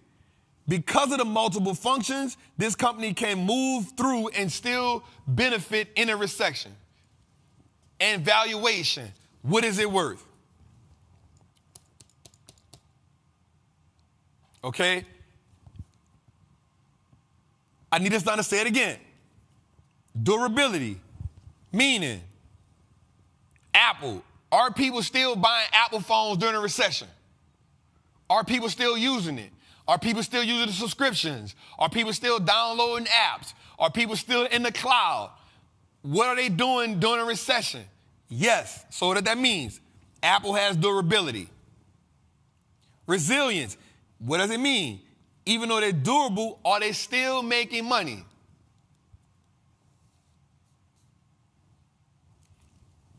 Okay?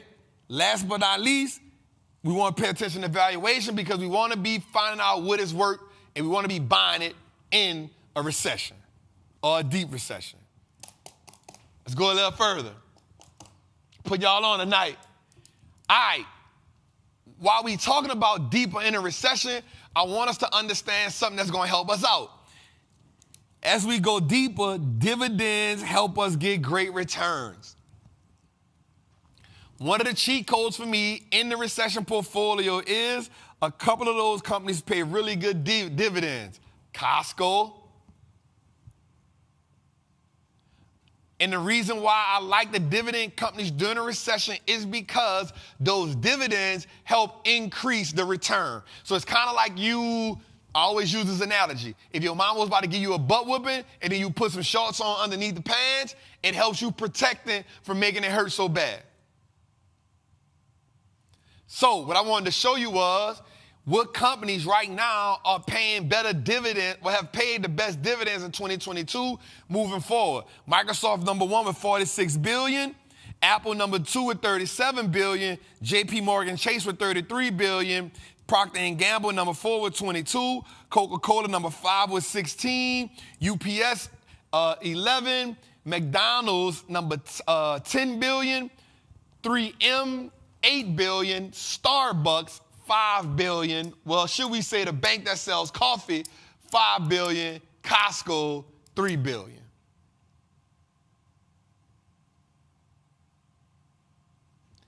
Dividends help increase their return.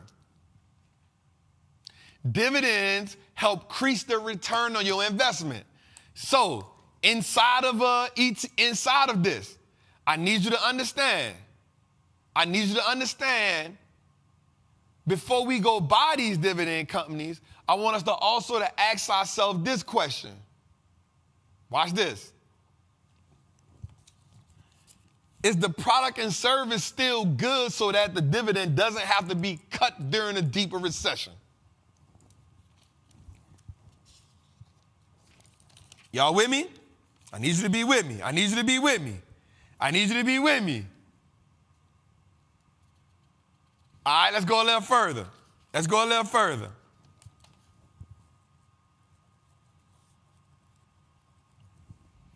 All right, let's go a little further. Most cash flow investors.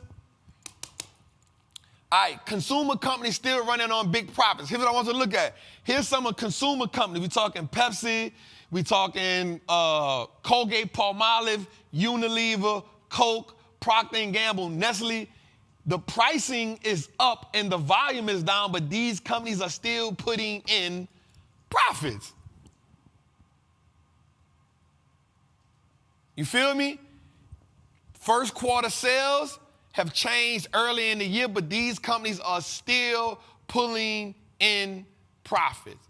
Somebody say, why did you call it the bank that sells coffee? Go look at episode 40 and then go look at episode 39. You will get a full breakdown of why Starbucks is the bank that sells coffee.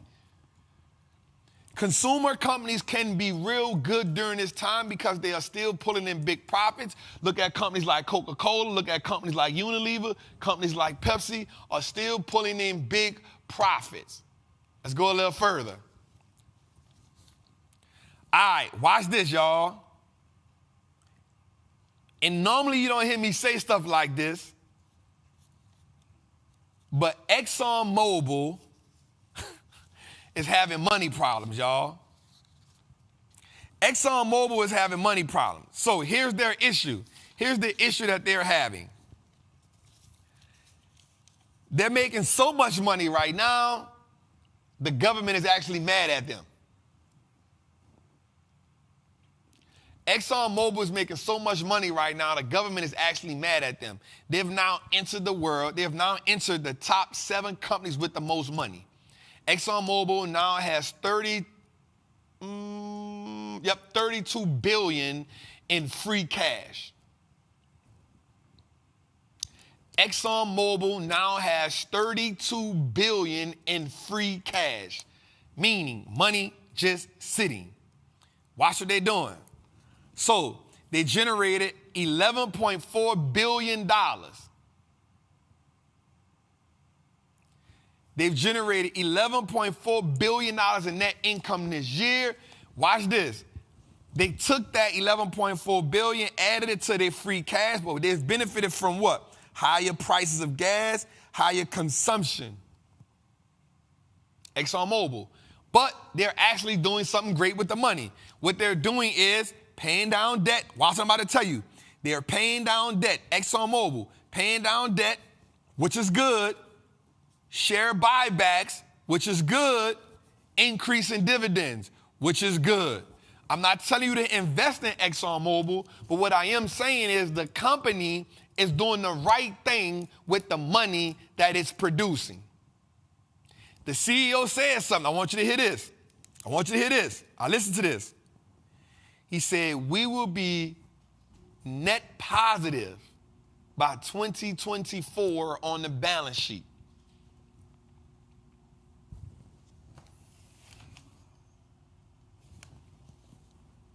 Tell me that wasn't no bar, bro. That wasn't no bar. Nick, listen.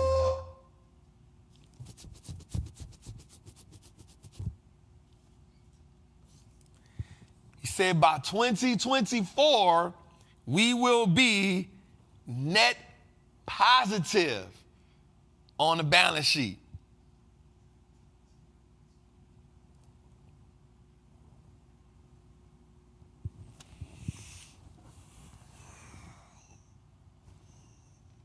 We're just going to sit for a while. I'm not telling you to invest in nothing. That's not what I'm saying. But a company that has a money problem, and a company that's paying down debt, a company that's doing share buybacks, a company that's increasing the dividend, a company now has become top 7 companies with cash. Remember, Apple right now only has, I'm saying only, but Apple now has $52 billion in cash. They're not the big dog no more. At $32 billion, they're not that far underneath them. CEO says next year they'll be cash positive, net positive on the balance sheet.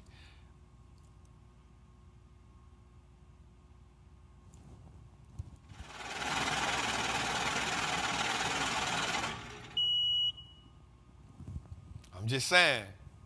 Let's go a little further.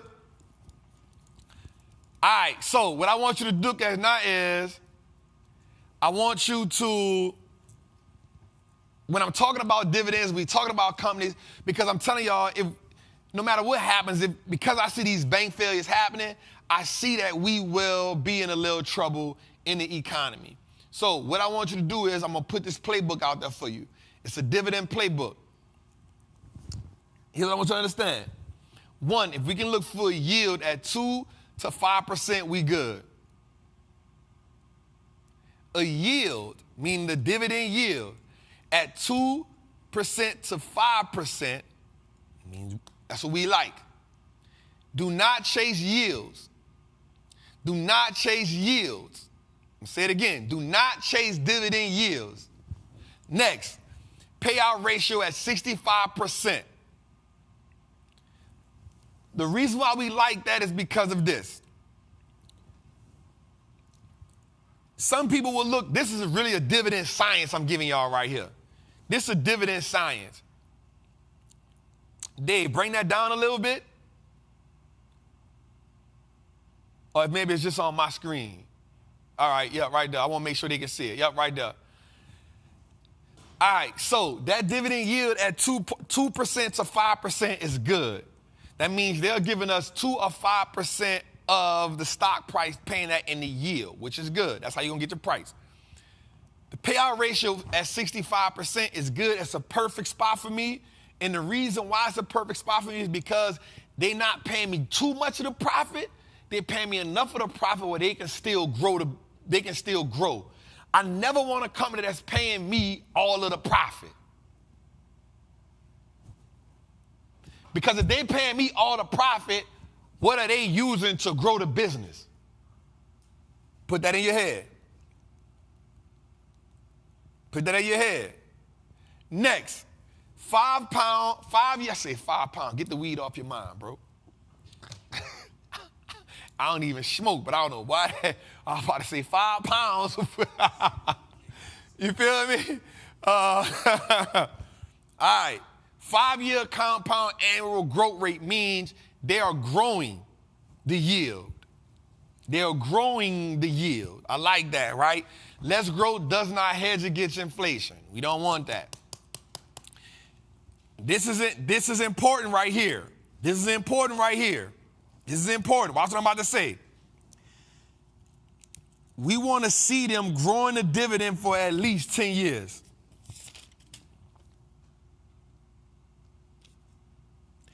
We want to see them growing the dividend for at least 10 years, y'all. I'm going to be real with you. We want to see them growing a dividend for at least 10 years. The reason why is because they ain't growing it for 10 years, they not committed to it. They're not committed to it. Or they had some inconsistencies where they had to stop, start over, or they had to get into the profitable enough stage. Right? So we want to, this is a dividend science. This is a science. Now, I'm going to add this one thing that's not on there. I want you to do this. If the balance sheet isn't good, we don't want the dividend. Meaning, if a company like AT&T, I don't want that dividend. They can keep it. They can keep it. A company like AT&T, the balance sheet is horrible, but they still paying me a 5% dividend. I don't want it. I don't want it. I'll go pay for Costco. That's going to give me a smaller dividend, but a bigger deal. I can get a $6 dividend from Costco, but the balance sheet is beautiful. I can go to Public Storage and get a good dividend with a great balance sheet. So let's put that in mind.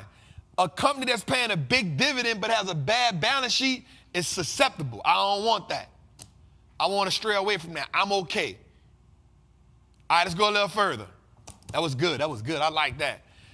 All right, man. So let's ask this question, man. Wait up, Dave. Before we get to Mark on this next segment, let's do the questions, man. Right after this, Mark Zuckerberg, give me 2 questions after Mark Zuckerberg. All right, bet. So here's my thing, y'all, and I've been telling y'all this. I was a believer in Facebook at 105. We bought more Facebook at 98. I believed in it. I believed in it because I understood the reason why. We only have 3 more slides. All right, well, let's just stick with it. The reason why I believed in it was because even though Apple punched him in the face, I knew he had enough room to pivot. A great mind gonna always pivot. And whether we realize it or not, Mark Zuckerberg has truly changed a lot of stuff that happens in America. There's few companies that come along that are just revolutionary in their approach. Apple, revolutionary. General Electric, revolutionary. Microsoft, revolutionary. Just keeping it real. When we think about this, I say, okay, this is a stock that's getting beat up. But can he pivot? And he 100% did. If you want to learn about the pivot, we talk about it in other episodes. But here's what happens. This is the first quarter out of 3 quarters, the last 3 quarters, where he actually increased revenue for the first time. He grew revenue by 3%, bringing in $28.6 billion.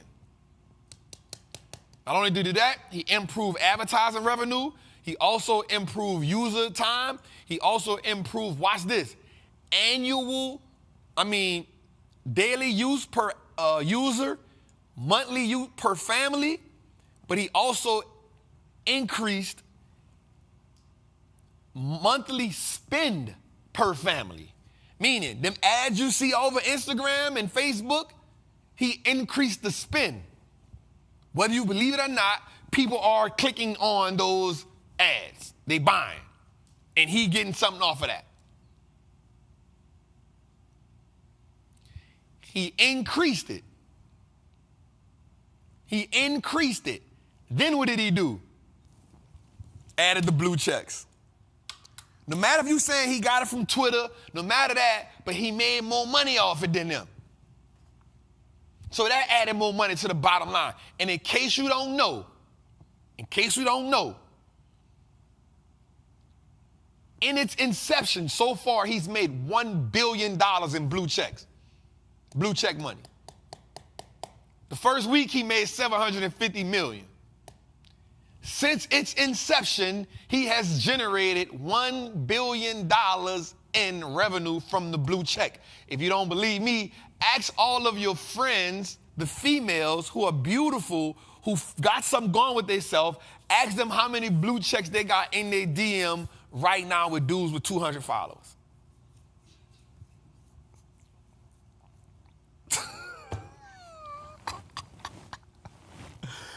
Ask your lady friends how many people, dudes, are in their DM with 1,000 followers.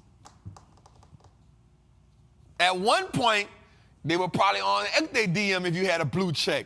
Now, Paul Smith, with 350 followers with a bunch of pictures of his pit bull, the cars in his yard, and a pair of G-Nikes, is now DMing her. And she can't distinguish it until she opened the damn DM.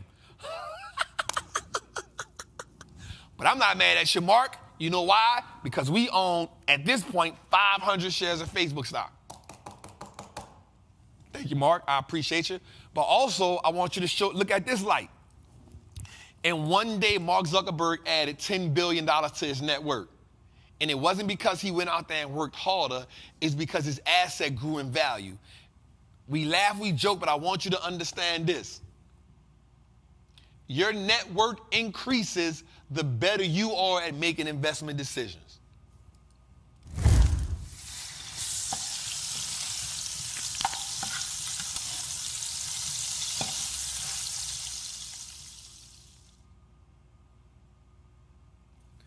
Your net worth increases the better you are at making investment decisions. So the question I'm going to ask you is this.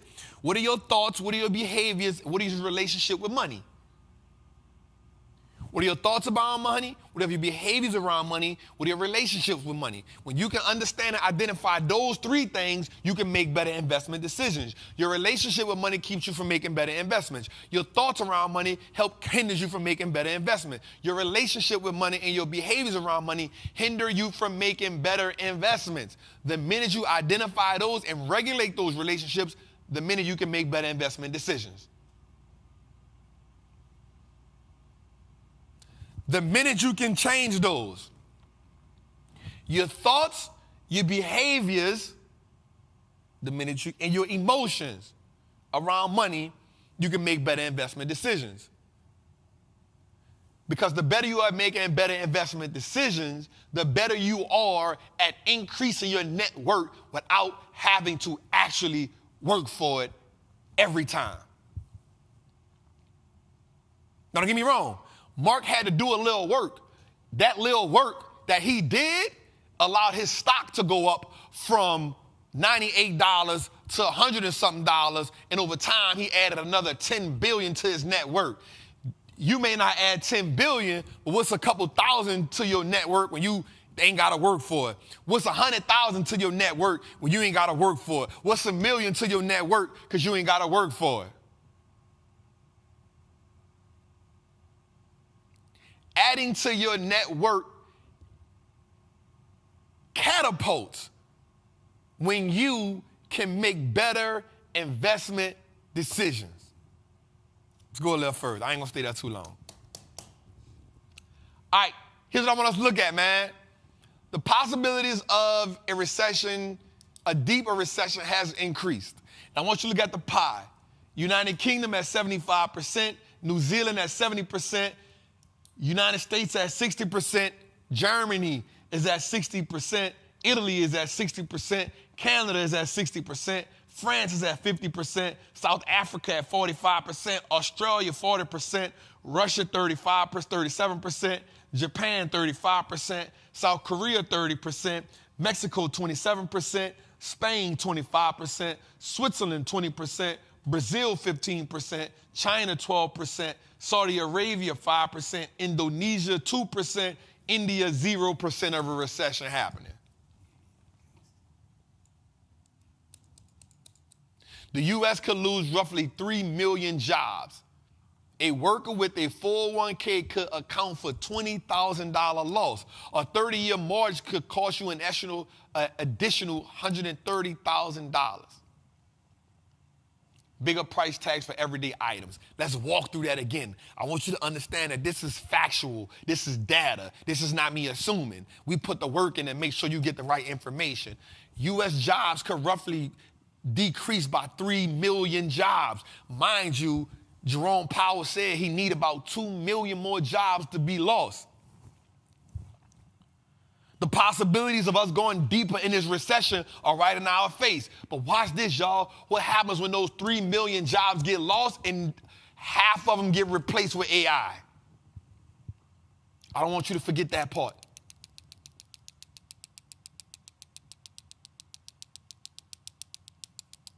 I want you to not forget that part.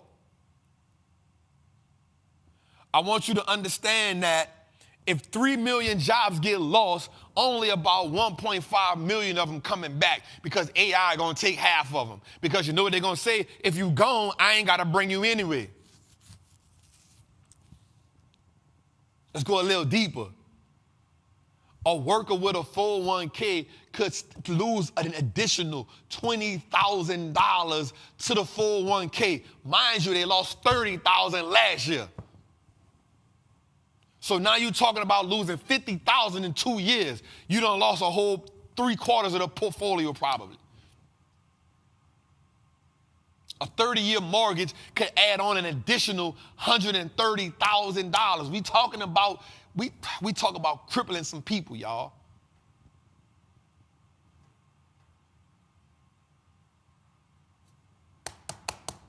I need you to pay attention to what's going on. Let's go a little further there. And I got to hit this. This is important for me. Mortgage fees, we talked about this last week with this Joe Biden thing. Mortgage fees, overall fees to borrowers up to 0.4%. 6.5% now becomes 6.54%. Fees change depending on down payment and credit score. Let's go a little further. A 640 to a 659 credit score could be paying about an additional $7,875,000 on a mortgage. A 740 to a 759 could be paying an additional $3,062 on a mortgage because it's based on a credit score. But here's what I want us to understand about this too. I did some research on something, man, and last week we talked about redlining. And now I want to talk about the 1956 Federal Aid Highway Act. This act hindered black and low-income communities because they placed highways through those up-and-coming communities. When you go look at Black Wall Street, one of the things that happened once Black Wall Street did decide to rebuild and did get up and going, guess what they did? Put a highway through it. If you go to Miami, in Overtown, that was a thriving community at one time. Guess what happened? Guess what they did? Threw a highway through it. If you go to New Orleans, up and coming areas in New Orleans that was coming up, guess what they did? Threw a highway through it. Memphis, threw a highway through it. St. Louis, threw highways through it. Chicago, highways. North Carolina, highways. The highways went into predominant and affluent black areas that were up and coming. And they divided you, they sold your home, and they put you in another poor part where they wanted you to go at, which also aided what? Redlining. If we can't get you out of the way, we're going to now create a $56 million bill that will now drive highways 100% through the areas that you are coming up. Jackson Ward, highway. Durham, North Carolina, highway. And New York, highway. So another way that they hurt you and hindered you through redlining was through building highways through your areas. So again, I'm telling y'all, I'm not mad at the credit score situation because owning a home has been one of the ways they have depleted black and lower class, middle class wealth. It's one of the ways they depleted it. Because owning a home was for a lot of people the way that we attained wealth. It was the way that we put people in play. It was the way that we put generations in play. It was how we thought longer. You know what? I'm going to buy this house and my kid's going to grow up here. I want to pass the house down to my kid. I want to pass the house down to my grandkid. They understood the value over time will go up in time. So this was how they passed wealth down to us. But guess what they did? Nope, we're going to run a highway through it. And guess what they did in Wall Street, Black Wall Street? Not only did they run a highway through it, they built a baseball field there. What baseball team is in Tulsa, Oklahoma? They had the audacity to not even do a major league team. It's some type of minor league team or some type of other baseball field. Why would you build that in a historic, all the places you got to build a baseball field, you build it in historic Tulsa, Oklahoma. Don't tell me that ain't intentional. So I'm telling you, it is premeditated. It is premeditated why you can't build wealth, why it's so hard for you to overcome. So I want you to understand before we complain about certain things, I want you to understand that so much stuff was intentionally done to you to prohibit, to hinder, to anchor you to poverty. But guess what, yo? You got to keep fighting. I ain't saying pull yourself up by the bootstraps. I'm saying that a lot of communities haven't had to overcome the things that black people have had to overcome to build wealth in America. But guess what? You got to keep fighting, fam.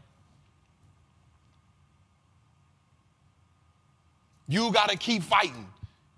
You got to keep getting the information. You got to keep going forward. You can't lay down. You can't woe is me. You can't give up. You got to keep fighting. And you got to take the information that you have and you got to pass it down. Even if your information says, you know what? I'm the first one to buy stocks. You know what? I'm the first one to buy a home. You know what? I'm the first one to start a business. All that information, you need to pass that down to the next generation because they're going to need it. You know why? Because more roadblocks going to be built. More obstacles going to be put in place. More laws, more policies going to be put in place.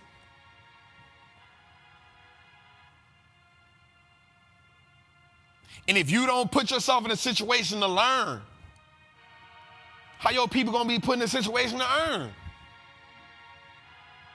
If you don't put yourself in a situation to fight back, if you don't listen, the only way you can build wealth is go back and look at the history of it.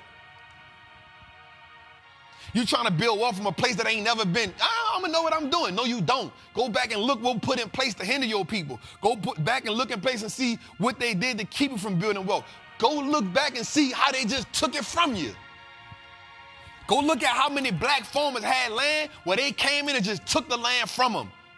Tobacco, took it from them. Cotton, took it from them. Corn, took it from them. Let's go a little further. What do you think the Civil War was all about? What do you think the Civil War was all about? The Civil War was about one group of people saying, hell no, we make our money off slavery. Them people went even as far as creating their own flag. Them people went created their own flag and said, hey, this flag represents us saying we ain't giving up slavery. This how we make your money. You up north, do what you want to do. And they went to war for it.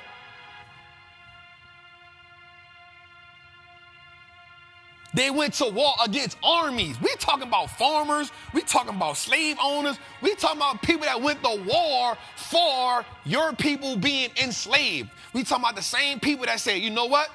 Since you want to free the slaves, guess what I'm going to do? Guess what? You free, where you gonna go at? You ain't got nowhere to go at. Guess what? Come work the land for me. All right, I'm gonna work the land for you. And for some reason, we in our mind, because we good-hearted, we felt like they was gonna do good business with us. But guess what? They not only charge us for the house, they not only charge us for the clothes, they charge us for the tools, they charge us for everything. And they up the price on us. So at the end of the year, when we say, yo, this the money we made, they say, yep, we made this money, but guess what? You owe me for this, and this. And guess what? Because you didn't pay it on time, I'm gonna add tax on it. I'm gonna add interest on it. That's where interest comes from, fam. They put interest on your mama. They put interest on your daddy. They put interest on your great-grandmother. They put interest on your great-grandfather. They put interest on your great-uncle. They put interest on your great-nieces. They put interest on everybody to get out of slavery. So they made sure you couldn't get out of it. So God damn it, don't tell me that you got to just pull yourself up from the bootstrap. You got to study where it come from. You got to study why you couldn't attain wealth to know why it's important for you to go get wealth. I told you in the beginning, it got to mean something to you. Because if it don't mean nothing to you, you ain't going to be committed to the journey. You ain't building wealth just for yourself. You keep thinking it's about you. It ain't about you. It's about your great-grandmother. It's about your grandfather. It's about your grandfather who they took his manhood from when they whipped him and beat him in front of his family so they can emasculate him, so they can make him feel like he wasn't nothing because they knew he was a bull. Because they know he was a big dog, because they know he was a leader, because they knew he was a... So they tied him up to the horses and pulled him. So they whooped him until they cried for mercy, and they left him there. And they left him there so his kids could see him, so his grandkids could see him. So the mother can say, I don't want you to be like your father, so then she raised a submissive man. So she raised submissive grandchildren. That's right. That's right. That's right. They whipped him. They beat him. They took all the man out of him. And I don't mean they took it from him physically. They took it from him till when he tried to buck up, they beat him and beat him and beat him and beat him until he gave his life for being a man. And so then your grandmother, your great-grandmother, your sisters, all the thing they did was they went in protection mode. So they said, nope, I don't want you to be like your grandfather. Even though he was a great man, I don't want you to be like him because I don't want the master to whoop you like that. So she raised a submissive man. So she raised a man that didn't know how to look another man in his eyes. So she raised a man that was willing to let his wife get raped in front of him, not because he didn't want to fight for him, because that was all he was taught. He was taught submission. And at the same time, she taught that child, she taught her daughter, she taught her granddaughter how to take the man's place. She taught her how to be the protector because she was the one protecting her family. She was the one fighting. She was the one. It's okay. He raped me. It's okay. I'm protecting my family. It's okay. I'm going to wash him down. I'm protecting our family. You don't know. Now it's the beef because now the man fighting to be a man and the woman saying, you don't know what I'm doing to protect us. And he's saying, I'm trying to protect us, but I can't. So you think building wealth is about you? Nah, man, you tripping. You tripping. This ain't about you. It's about turning your last name into an asset because, watch this, they may not be whooping them with a chain in front of you right now, but guess what? They're putting them on dresses in front of TV. Guess what? They're making them go on apology tours on TV and chastising them. They're chastising their salary. They're chastising their voice. You rap about what I say you rap about. You portray the image on TV, I say you portray if you want to get this money. You do what I say you do. And so that man come home every day because he ain't got no voice.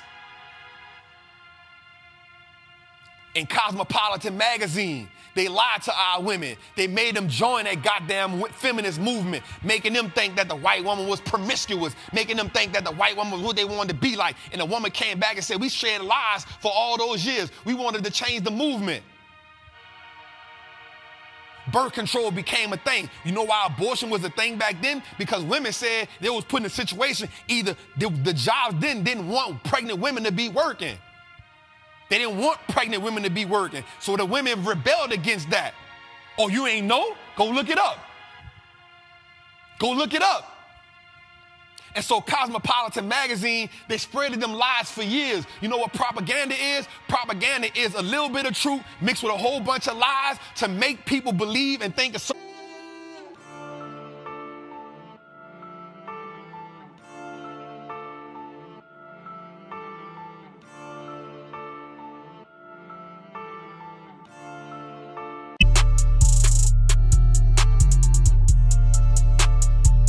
Like this straight cook, you motherfucker.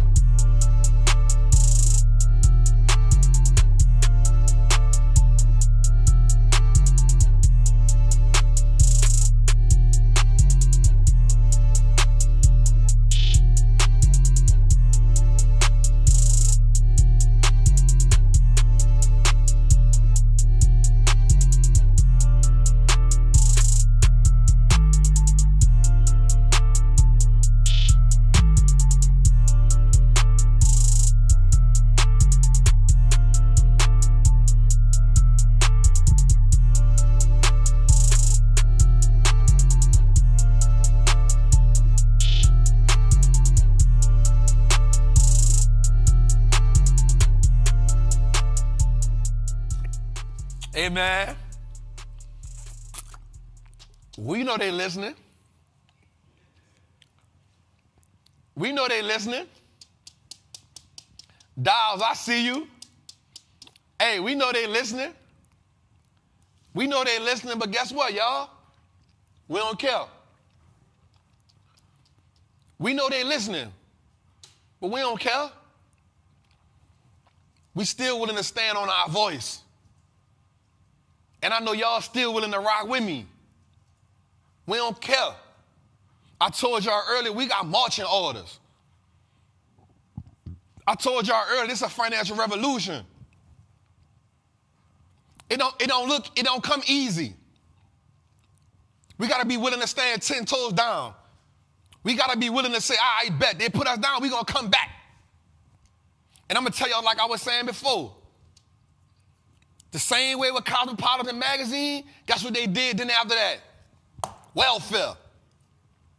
Guess what happened with welfare? Black woman, you can't have no black man in this house to make certain amount of money. If you got a black man in this house, guess what? You can't get this welfare. And they put the black woman in a bad situation because they put her in a situation and she said, do I want to have a man in my home or am I trying to take care of my kids? And guess what? That government cheese, them eggs, that milk, them canned goods, and that time, it was needed. And you put her in a bad situation. And I'm not blaming her. I ain't saying she chose greed. I ain't saying she chose material things. She chose her family. She said, you know what? Man, I need it. But here's what happens in those situations. Once you get it for so long, guess what? You don't want to give it up. It's a little bit easier to take government assistance because who wants to struggle? Who wants to be poor? Not knowing that ain't even helping our situation. It ain't helping. It's hurting. But in the moment, you won't see it.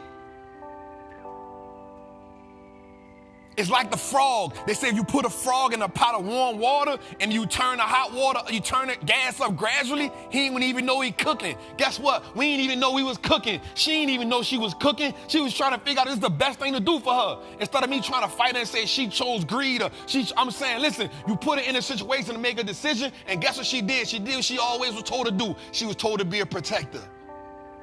She forgot what it was like to have a man provide. Because guess what? The black man was still fighting his battle.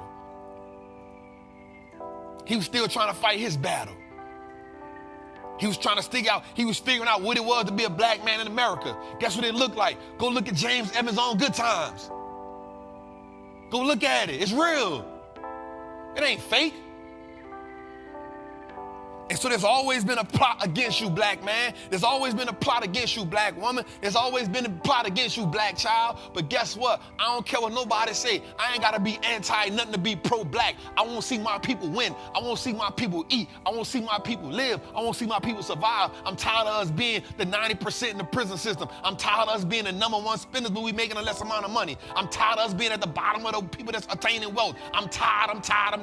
But guess what? Just because I'm tired don't mean I'm going to stop fighting. It mean I gotta fight more. It mean you gotta fight more. That's what it means. That's what it means. It means you got to fight more. You ain't got to make the excuses. We already know what it is. It's an evident truth. You can't deny the facts. I don't got time to be fighting with people over facts that we all know exist. I won't be solution-based. I won't take action. I'm an executor. I ain't got time to be fighting you over what's slavery real or not. I ain't got time to be fighting you over if black is a word or not. I ain't got time to be fighting you over the fact that if we came from Africa, if some of us were here already, I ain't got time to fight with you behind that. What I do got time to fight with you behind is why there's inadequate wealth in our society. Why is it more of us in prison than it ain't? Why are more of us on drugs than it ain't? Why are more of us getting attacked? Why are more of us getting killed by police than it ain't? I got time to make solutions about that. I ain't got time to be fighting with you behind if we came from Africa or not. That ain't the fight I won't fight. That ain't my fight. That ain't what I won't fight with you behind. That ain't what time I won't argue with you behind that. I'm gonna be real with you. I ain't got time to be arguing with you behind if the Hebrews are white or black. I don't listen. What I got time to fight with you and all. What's the solution to get us from where we at now to being prominent? What's the solution to getting us from where we at now to being affluent? How do we get back to Black Wall Street? How do we get back to Rosewood? How do we get back to Durham, North Carolina? How do we get back to Jackson Wall? How do we get back? How does Atlanta become what it was? How do we get back to more people of our color now producing stuff that help us move forward? How do we get back? I don't got time to be fighting about what happened. What are we doing? What are we fighting behind that for? What are we fighting behind that for? I'm trying to figure out why they're pushing so much murder music in my community. I'm trying to make it fight why it's okay for me to want to kill another black man. Why he ain't valuing his life, why I ain't valuing his life. I need to fight behind that. That's what I want to fight you behind. I want to fight you. How do we bring more value to us as black men and black women? How do we add more value? I don't got time to be fighting with you behind if you will kill him. I'm a killer, but I don't care. But here's my thing. I ain't going to lie. I went to prison for attempted murder. And I'm going to tell that black man something right now on this channel. Black man, you only did what you did to me because you are a product of your environment. Somebody told you to rob me. You was conditioned to rob me. You saw me making money. But I'm a product of that too. Because that same environment told me it was okay to sell crack in my community. That same environment told me it was okay to shoot you 6 times because you robbed me. Black man, I apologize for that. I apologize for that. Because I was influenced by the same things that influenced you. We both were products. We both lost in that situation. You got hindered by my gun violence. I went to prison for 10 years. We both lost. Both of our families felt with that. The justice system made money off me and you because for the longest, I gloated off being able to hit you. And I know for the longest, you had a situation with me. Black man, I apologize to you for that. I apologize to you for that, bro. Because if them bullets would have went over a couple ways, you wouldn't be here. I apologize to you for that, bro. And I hope you one day see this message. I hope somebody seen this. If you still alive, brother, I hope you ain't get caught up in that. I apologize to you because we both got brainwashed. We both was trying to justify being a gangster. And I'm going to go a little further. To the queen who set me up, you know who you are. I forgive you. Because you was in survival mode too. You seen a young dude making a whole lot of money and you thought about a come up. I forgive you. I ain't even tripping. I ain't even tripping. I'm in a different season of my life. So I ain't judging nobody that's going through it, but I understand the same system that programmed me is the same system that programmed you. The same system that fed me the poison is the same system that fed you the poison. And so I apologize to you, black man, and I forgive you, queen, because you ain't even know no better. We got to change, y'all. I'm telling y'all that each and every day we at war.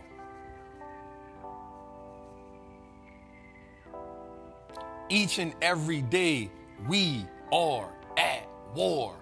We fighting for our life. We fighting for our family. We fighting for our survival.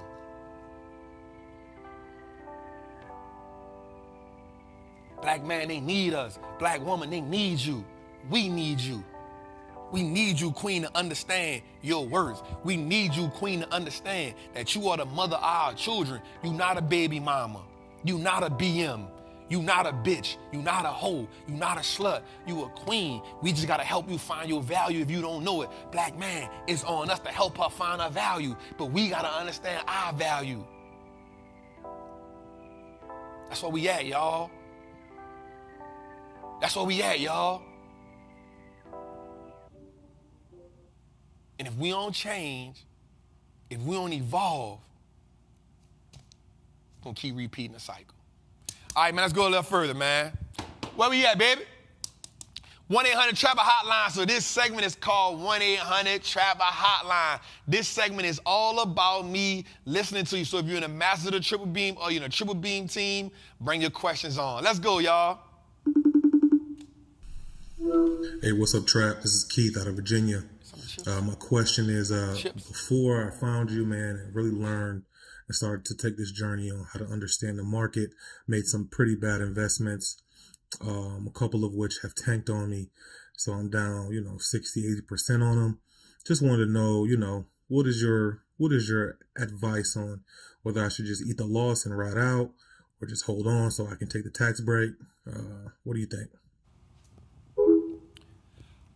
So I don't think that you should, depending on it, sitting on the loss. Run it again, Dave. Let me hear it again. I want to make sure I get it right. Hey, what's up, Trap? This is Keith out of Virginia. My question is, before I found you, man, and really learned and started to take this journey on how to understand the market, made some pretty bad investments, a couple of which have tanked on me. So I'm down, 60, 80% on them.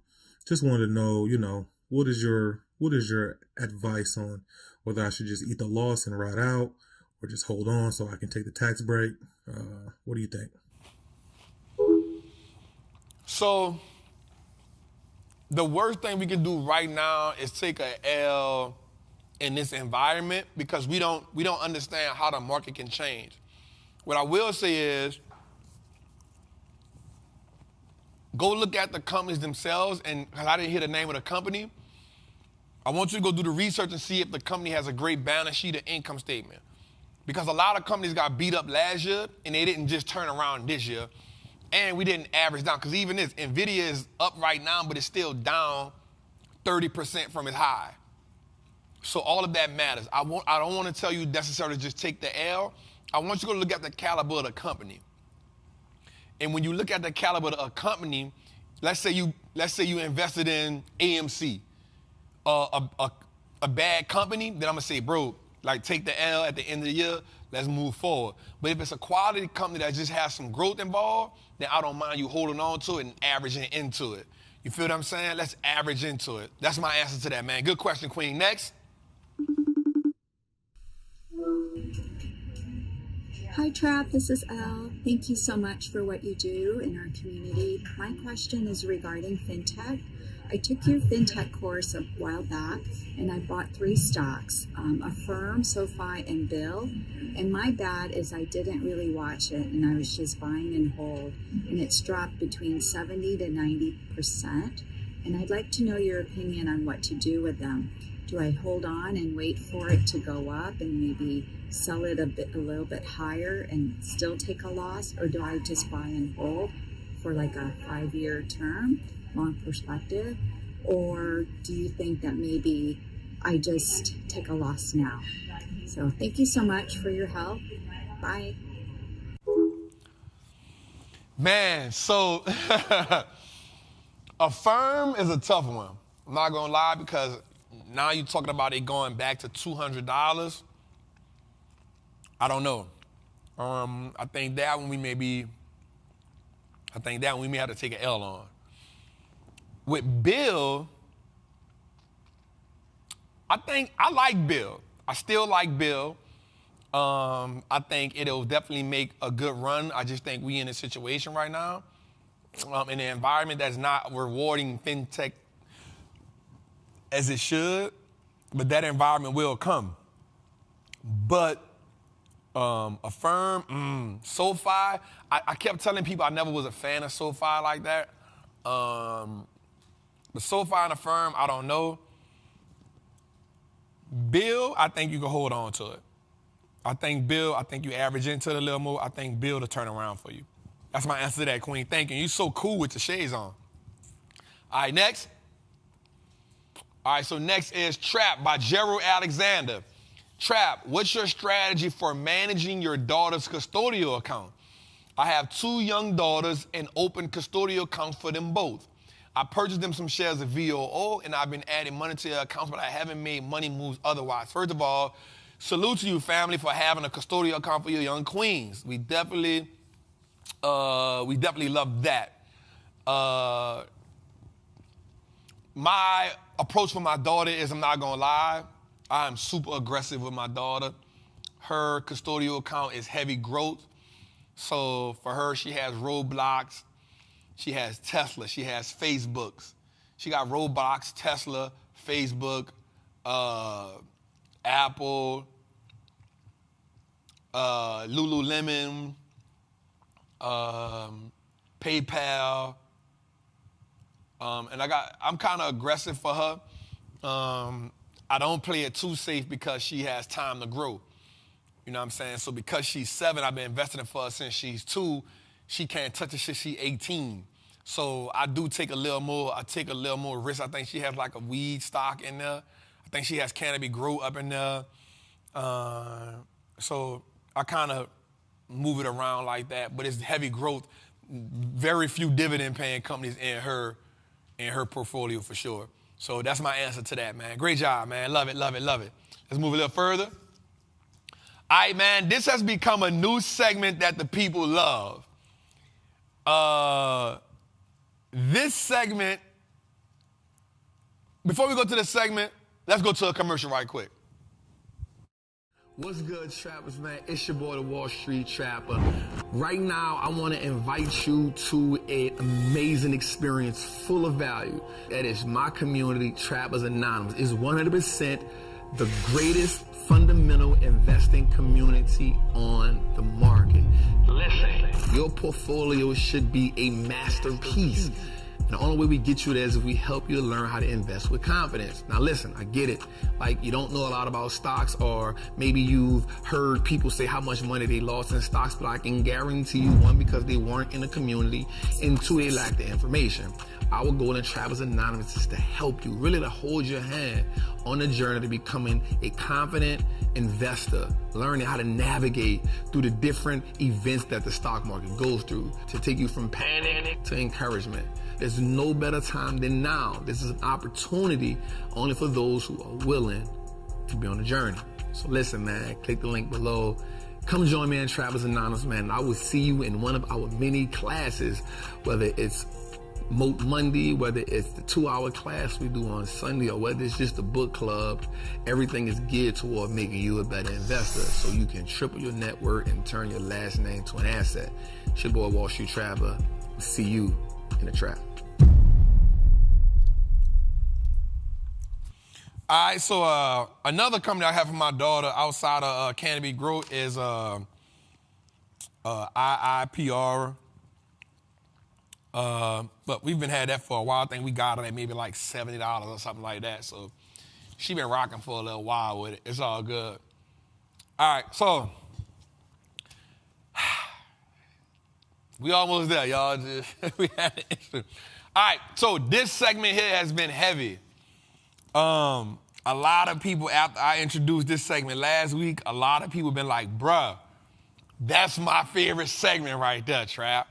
I don't know why y'all tell me why y'all like this segment so much, but people love it, man. People like, Trap, that flush it or flip it segment, it's the real deal. So I listen to y'all. I bring it back. So we bring it back, man. This segment is called Flush It or Flip It. Before we do that, Jose, let's put the link in for the live. So we have a live Trappin' Tuesdays for May the 23rd. The link is there. We only have 65 seats. I think right now we have 50 seats available. It is the May 23rd. 65 seats is $97. So definitely, if you want to come. It's here in Atlanta, Georgia. You come to the studio. Y'all already know, man, this live in person is amazing. All right, let's go, man. Flush it or flip it. I love this segment. Actually, Tootie liked this segment, too. Tootie said, man, I like that segment, dog. All right, so first, Uber. Man, Uber has reported profitable last quarter. And then after they reported profitability, the stock has been doing well. What do I like, Trap? Uber, flush it or flip it.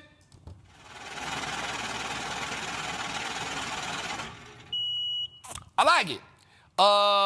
Estee Lauder. So because I know women love their beauty products, no matter where we are, because I liked Ulta Beauty and they're a competitor, I will not rebel against it. Because white women love Estee Lauder. We gonna flip it. We gonna flip it. We gonna flip it. We gonna flip it. Shell. Now, because I think Exxon Mobile and because I think Chevron are the way to go, I'm a flush Shell. I'm a flush Shell. Apple. Now, y'all know my saying, an Apple stock a day, keep the poverty away.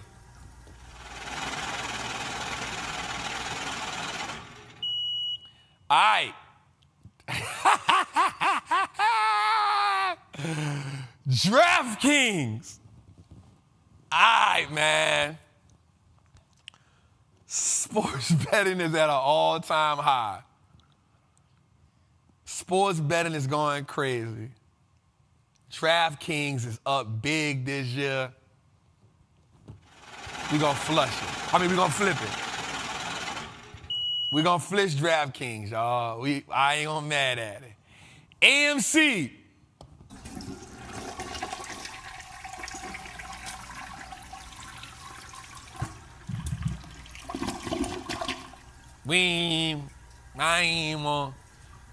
I ain't worrying about no AMC, man. AMD. The thing about AMD is they're taking so much work from Intel, and Lisa Su is such an amazing CEO.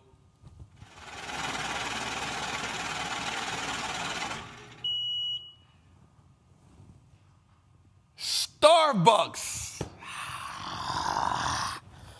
The bank that sells coffee. Listen, I'm going to keep it real, y'all. Even though I own it, I'm going to keep it real. I've owned it for a long time. I think they are having management issues. For some reason, the balance sheet isn't the best.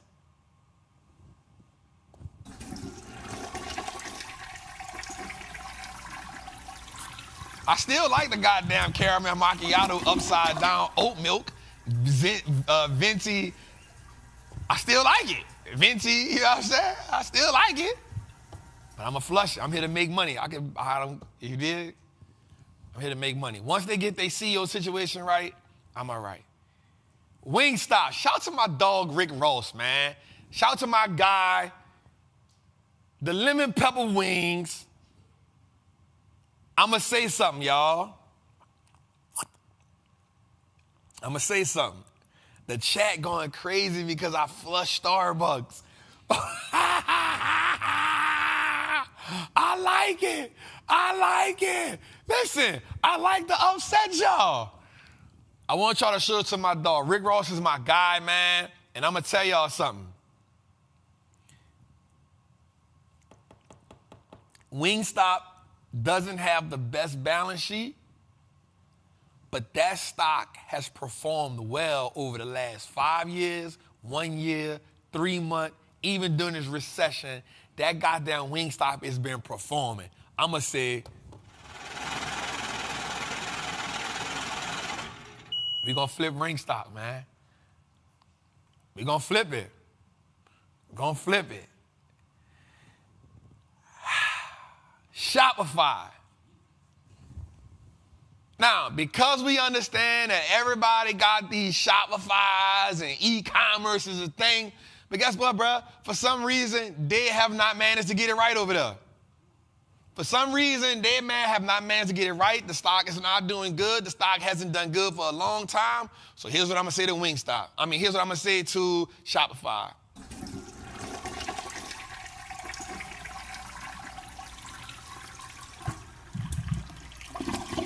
Hey, this segment of Fix It or Flush It is over. Here's what I want to say, man. Do me a favor. Let's drop the Apple podcast, the Apple audio in the chat. Listen, man. Download that, y'all. Send that out. Trap Apparel, y'all been keeping G busy. You know what I'm saying? So Trap Apparel, let's drop that in there. Let's download the audio, man. I love you. I appreciate y'all. Let's get going. Listen, the audio helps us grow. When you all download, let me say something right quick. Do y'all love Fix It, Flush It, or Flip It? Do y'all love that segment? Y'all love that segment? Just let's take a minute. Let me look in the chat for a second. Do y'all love Flush It or Flip It? Is that a pop? Y'all like that? Let me see in the chat. No, say thumbs down. Yes, give me the Trappin scale, the triple beam. Give me the fire. Give me the hearts. Let me know if y'all like Fix It Up. The people love Flush It or Flip It, man. Oh, yeah, that's good. That's good. That's good. So, and I'm going to be real with y'all. The thing about Flush It or Flip It is y'all not going to always agree with me. And because it's not always based on the fundamental. I'm going to give a little bit, but that's what I like about Flush It or Flip It. I like Flush It or Flip It. Flush It or Flip It.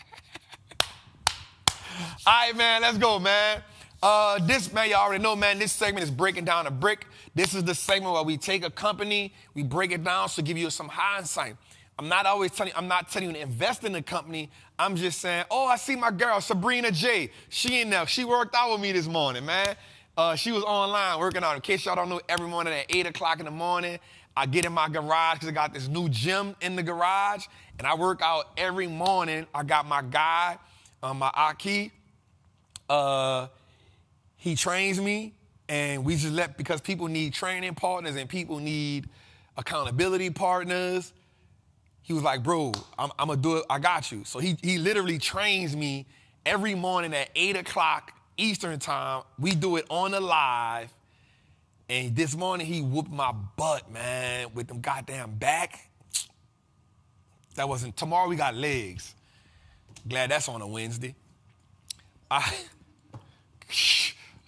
Flush that down workout.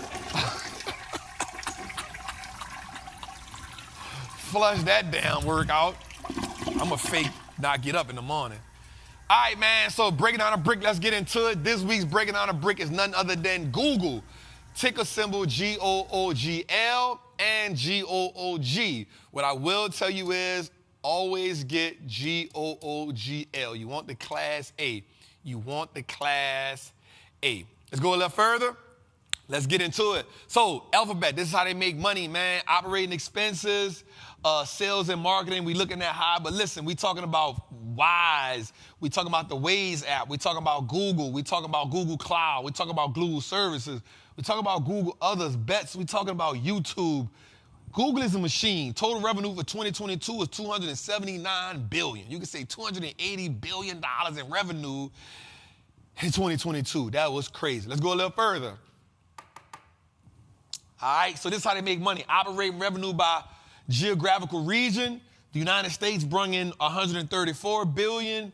Other Americas brought in $17 billion. Asia Pacific brought in $47 billion. And Europe brought in $82 billion. Operating revenues by segment. The Google services make up 89% of the revenue. The cloud makes up 9% of the revenue. The services make up 5.35% 553 billion of the revenue. God dang, yo. And the Google Cloud makes up 26% of the revenue. Let's go a little further. How they actually making the money? So we see the Google Play, and I want to get into the specifics. The Google search brings in 149 billion. The Google network itself brings in 31 billion. YouTube ads bring in 28 billion. Google Play brings in 28 billion. The Google Cloud brings in 19 billion. So we gave you an idea of what segments make the money, and then we broke down which services actually make the money. And when it comes to digital advertising, and to end the year in 2022, Google by a landslide. And actually into 2023, Google is still by a landslide because you have Google and YouTube, and that is crazy. Let's go a little further. And we'll get into it, man. Revenues is up, have increased 22% year over year over the last 7 years. Net income has increased by 23% over the last 7 years. Let's go a little further. The free cash flow has increased by 17% over the last 7 years. And the earnings per share is up 24%, has increased year over the last 7 years. This is amazing. Google is a profit-making machine. Let's go a little further. But the one thing I will say about Google is I'm not saying they're going to be in a fight for their life with Microsoft, because Microsoft is trying to do a search engine, and people want what they want, and people are used to just Googling. They're not used to Microsofting. People not used to Microsofting. They're used to Googling. And so, honestly, I don't know if I think it's worth Microsoft's effort to trying to become another search engine. I think sometimes you just got to let stuff be what it be, right? Sometimes you don't need to compete with them in certain areas. And I don't know if it's the smartest thing for Microsoft to do. Let's go a little further. So price to earning versus its peers is good, meaning how much you can get for $1 the company's earning. Price to earning versus the industry is good. The PE ratio is good. Right now, we actually think it's kind of below fair value, significantly below fair value in the analyst forecast. Watch this. Google does have some debt, but the debt is being paid off by the cash. They're not reducing the debt drastically enough, and that's because it's a growth company. They still see growth. They're still in technology. It is what it is. The debt is covered well by operating cash flow. For all of my people that don't know anything about debt, if you're a Trap Masters or you're in Trappers Anonymous, you know this. We love for companies to be able to pay off the debt with operational cash flow, meaning the money they make from operations make enough for cash flow, not the other stuff that they do, like investments and other businesses. The operations alone are enough for them to pay the debt. And lastly, we have the interest coverage ratio. This tells us how good a company is at paying off its debt. Let's go, man. I like to give you a broader perspective when I look at a company. I don't want you to just look at it from face value. I want you to look at the company from different avenues and different perspectives. So if you're in lottery pick, if you're in a Patreon, if you're in a lottery pick, if you're in the Masters of the Triple Beam, or if you're in a Triple Beam team, tomorrow you will have the price point for Google. And also I want to say this, I want to take a minute to say this. I went to California last week, man. If you're in Cali, man, I went there sway in the morning. Man, that was so dope. But I promise you that timing threw me completely off. For some reason, it was a 5-hour flight.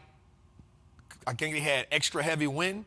So it wound up being like a 5-hour flight. And I promise you, that 5-hour flight plus the 3-hour time change, it threw me off for about 4 days, bro.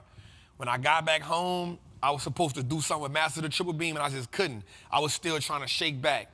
So let me just tell my people in the Patreon, thank you all for being so patient with me, man. I was supposed to get them the information Wednesday. I didn't get it to them until Saturday. But I gave y'all a dope sleeper. I gave y'all the price point for Nike, and I gave y'all a cold-blooded stock. So thank y'all for just being patient with me on that. Not tripping, man, Trap, where you at? I need to get this, I need it.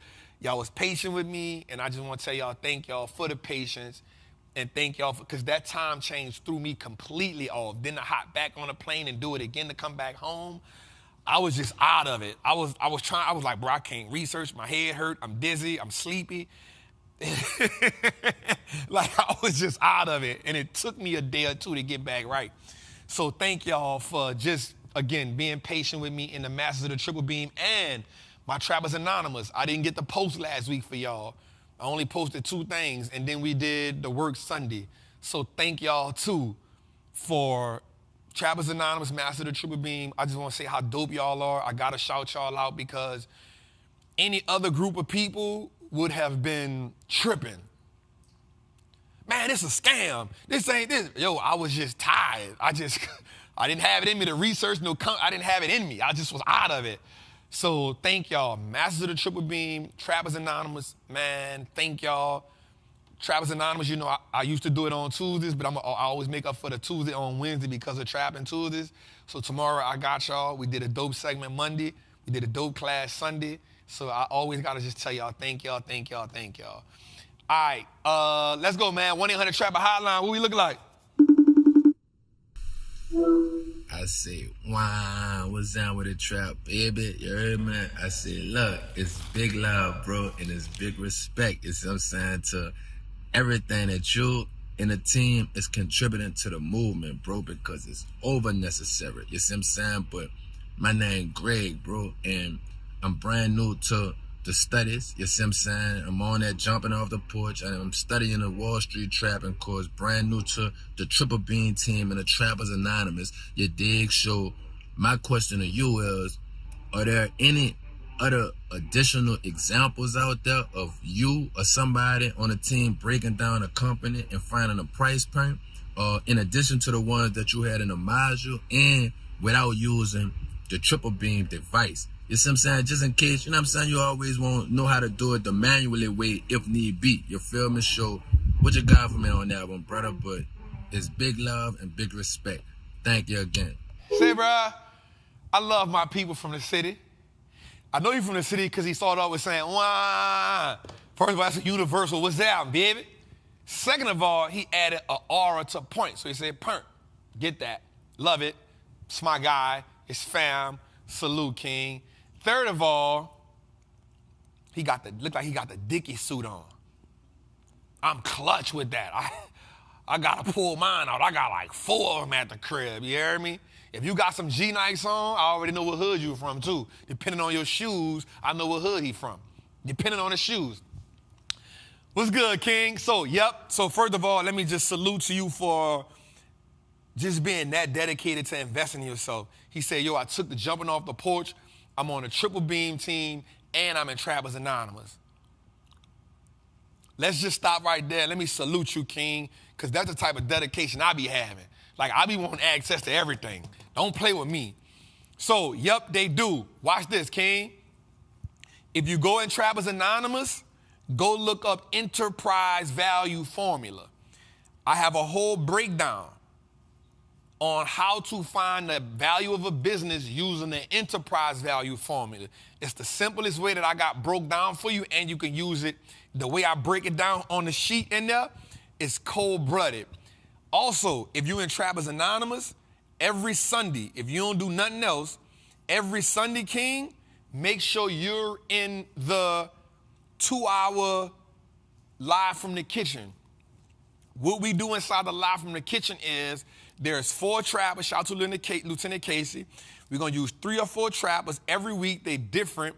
They're going to present a company, and they're going to break that whole company down, and at least 2 of them will give you a price point, and they probably got the price point from using the enterprise value formula. So, yep, matter of fact, if you go in a group tomorrow, if you go in this group in the morning, ask for Queen Tori, ask for Lieutenant Casey, ask for Lieutenant Lala or myself, and say, Trap, man, point me in the direction of that enterprise formula, and we gonna straight up put you in there. And I won't say this, Lieutenant Tory, I gotta make you a lieutenant because you are so active. I done said that a month from now and I still ain't did it. I apologize. I'm gonna send that SOS out tonight because you cold-blooded inside that goddamn chat. Let's go a little further. What's up, Jose? It's Chris. I'm new to the Trappers community, but I just wanted to know, is First Republic Bank a good stock to buy and hold? I feel like JP Morgan Chase, they've been doing numbers, so I just want to know y'all opinion on it. Appreciate y'all. What's good, King? So I'm going to be real in this moment right here. If you're going to invest in the banks, just me personally, I only want to invest in the big four. I'm going to just say I'm not saying they're a bad bank or not, but I'm saying right now in this environment, I only want to invest in the big four. Me personally, JP Morgan. You know what I'm saying? That's the one I bet in. Or other opposite side of that, I would say Goldman Sachs, but the reason why I'm going to stray away from Goldman Sachs right now in this environment is because they make more money when there's IPOs going out. When there's IPOs going, because Goldman Sachs do a lot of underwriting. They're a wealth management bank. And so because a lot of M&A not going on, Goldman Sachs not going to run, but it may present a great opportunity. I don't know. We're going to figure out why they doing that, y'all, with them commercials, because that ain't new. That's some new crap they trying to pull off. But I would say stick to the big four, King. I'm not going to say if you in it, I'm not going to tell you get out of it. I want you to do the homework on it, but definitely rock with the big four. And for me, it's JP Morgan because they're going to win all the time, for sure. Let's go a little further. Shout out Khadijah. I see you, Queen. I want to salute Khadijah, man. She been killing it. She been, rocking with me for a little while, for a long while, for maybe a year plus. She came to my first workshop, and she been killing it. She done learned how to trade now. And Khadijah, you missed class. Trap Master started Monday. You missed it. You come, because I gave him some game. All right, let's go. From Nick says, for someone who comes from a chart analysis, tech analysis background, such as reading red flag patterns or head and shoulders patterns, how do you balance the mindset between trusting the research of the financials, economic markets, and trying to avoid negative patterns? That's a good one. So what I will say is this, King. Watch this. Using both is amazing, right? You use both when you do this. Use the fundamentals to decide if it's a great company that you belong in. Oh, this is good. This is how we're going to use, I love that question. This is how we're going to get a technical trader, a technical analysis person, and a fundamental analysis. This is how we're going to marry the two, because now you become unstoppable, right? Here's what you're going to do. You're going to use the fundamentals to tell you if it's a great company. You're going to use the fundamentals to understand the balance sheet, income statement, cash flow statement. You're going to use the fundamentals to understand what the company is worth. You're going to use the fundamentals to see how the company has returned to shareholders over the last so many years. You're going to use the fundamentals to tell you the story around the business. You're going to use the technicals to tell you how the market, how the company has performed over time. And because you're going to use technical analysis, the technical analysis can now show you the entry points that a fundamental analysis may not use.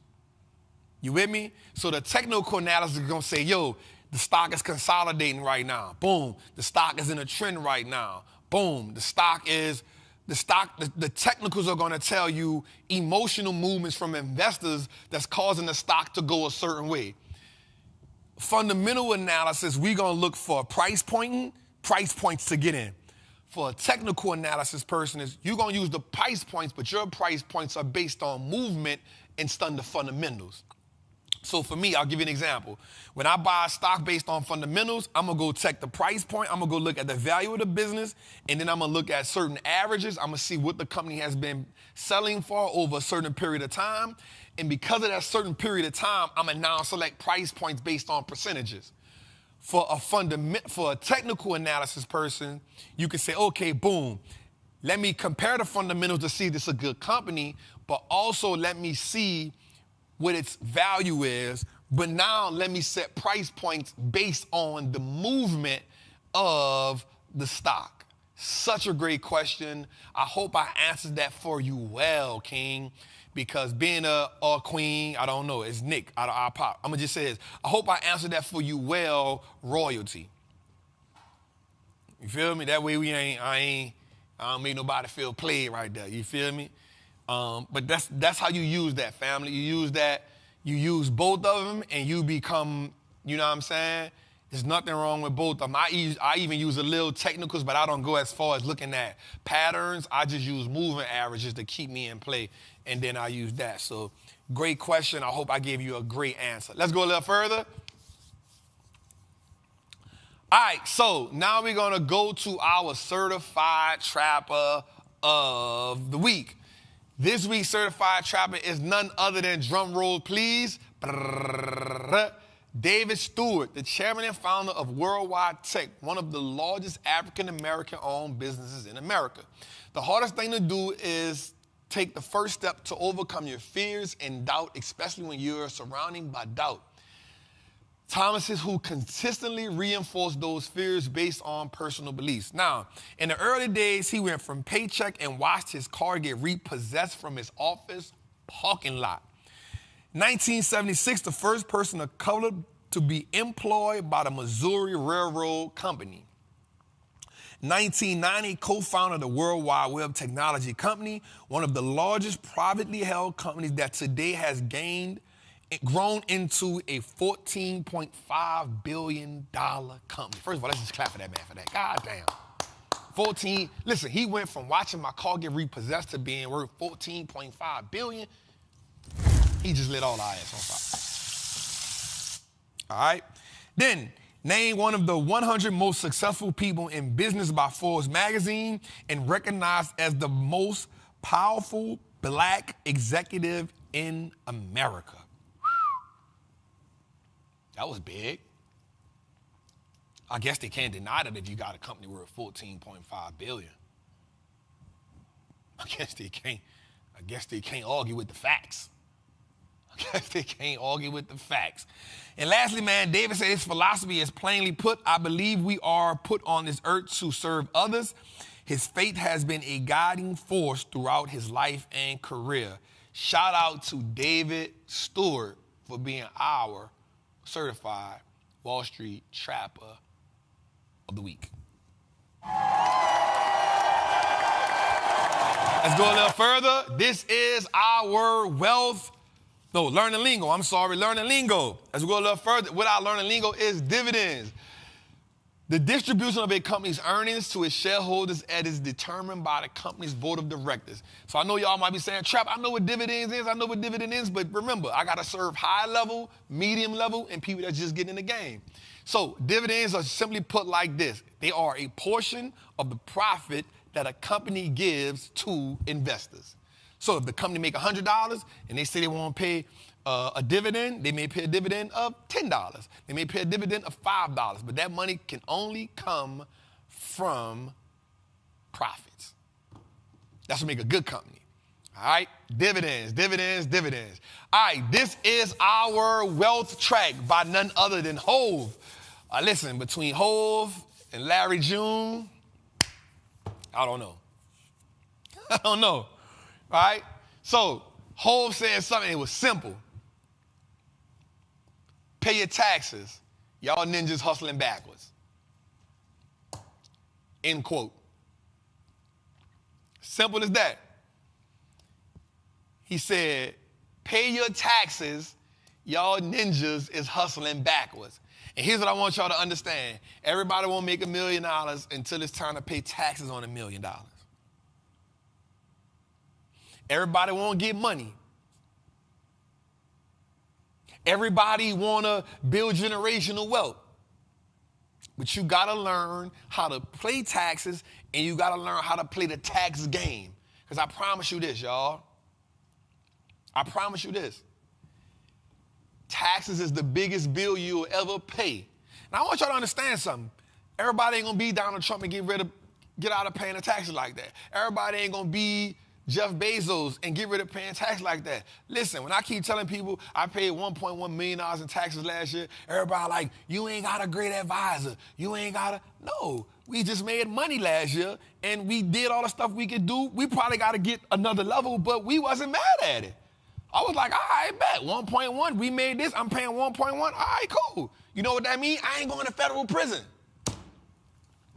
That's what that mean. That's what that mean. That mean I ain't going to federal prison for trying to avoid that. You know what Jesus told Nicodemus? Pay Caesar what Caesar is due and do what you got to do with the rest. So listen, I paid that 1.1 million and guess what I did? I kept on going about my business. And then we told the team, all right, bet, listen, if we paid 1.1 million last year for making this much, what happens if we at least not double it, but what if we made 20% more? What does that tax bill look like? What do we got to put in place now to pay less than that? And you keep learning as you go. What happens is you get on Instagram and these people keep telling you, get the S Corp, get the LLC, shift this over here, move that over there, and you keep thinking it's just simple like that. Ask them how much they paid in taxes last year. Ask them, the same people that's telling you that, ask them how much they paid in taxes last year. Tell them to show you the same tax structure they showed you. Tell them to show you them same S-Corps they telling you to set up. Tell them to show you that beautiful illustrations of put the LLC here, put the S-Corp right here, put the trust right. Tell them to show you they set up. That's what I want you to do. Because see, what I do is every week I get up here and show you the recession portfolio. Win, lose, or draw, you see it. So guess what that means? You know exactly what Trap doing. Now, I'll be real with you. There's not another show on the planet that do that. There's not another show on the planet that does that. Here's my wins, I'm talking consistently. I ain't missed a beat since August. Show me the person that's telling you all the stuff to do in the market that still beat the market last year in the deep recession by 17%. Trap did, and we still made $100,000 and some last year in options. We showed it. Show me somebody right now that we up 13%. The market is up 7%. We up 13%. We still up 150,000 in options. That ain't even counting. That's realized gains. So everybody that's showing you, I command y'all.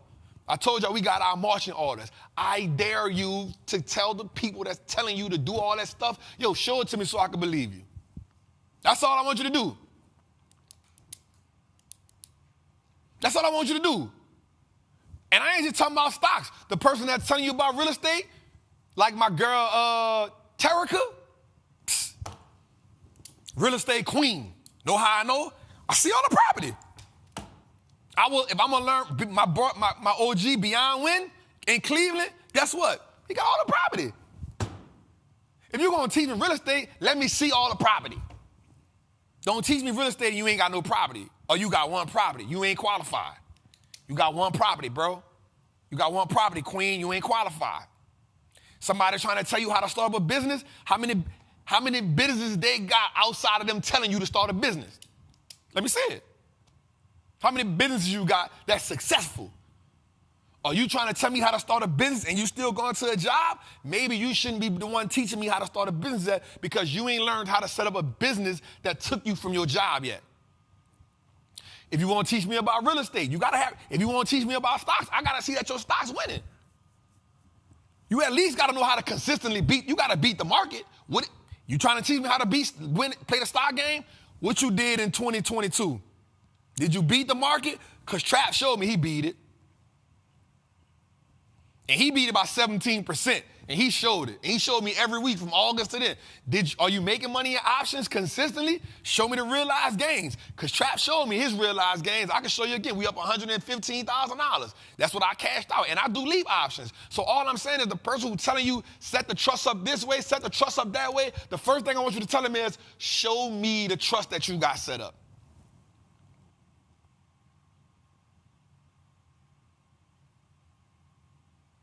That's all. You ain't even got to show me the names. Just show me it's your trust with your businesses, with your LLCs, with your C Corp, S Corp. Show it to me. Because if you show it to me, now I can listen to you. You show me, yeah, you can write this off on your taxes. Show me your taxes where you made 7 figures and you wrote all that stuff off.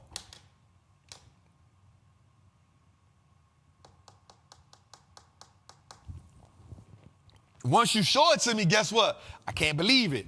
That's what I'm telling you. If somebody's trying to teach you stocks, guess what? You ain't got to go back to 08 to learn from them. You ain't got to go back to 2019 to learn from them. Show me what you did in 2022, fam.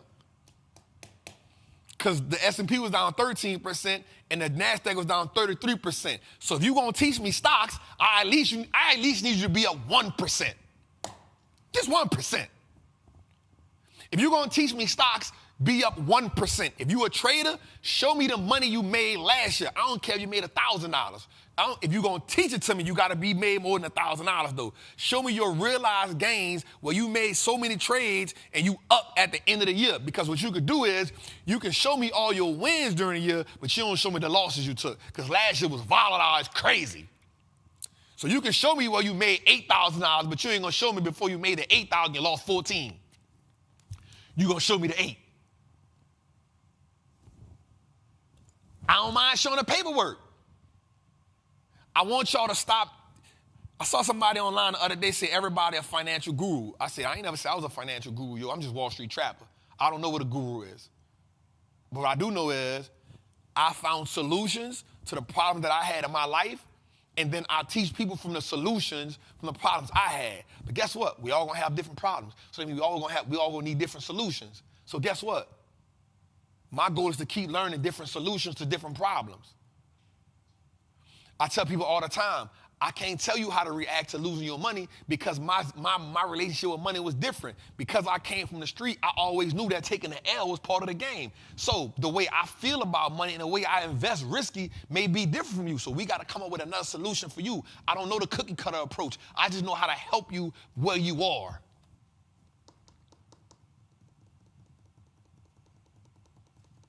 So all I'm telling you is this. If somebody gonna teach you something, Hov say pay your taxes, y'all hustling backwards. Just make sure the person that's telling you to set up the LLCs and set up the trust and get the life insurance and get the whole life insurance and get the term life insurance, get the IUL life insurance, make sure they can show you some of what they got. Because we live in a world where everybody can say everything they want behind the phone until you go look at the paperwork and you realize the person that's teaching you about taxes ain't paid taxes in 6 years. Are they behind on their taxes? Or Uncle Sam sent them a paper saying you owe me on the taxes. What happened to all the deductibles? All right, I'm going to get off that.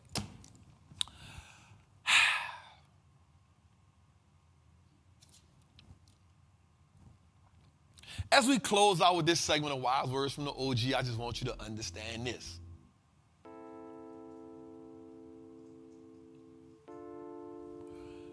Once a person discovers the possibilities of wealth, there's a spirit of enthusiasm that overcomes them. Not because they attained it. Not because they attained it. But because of the possibilities. I'll say that again. Not because they attained it, but because of the possibilities. I want you to think for a second. The possibilities of something can be so extremely dangerous. The possibilities represent so much.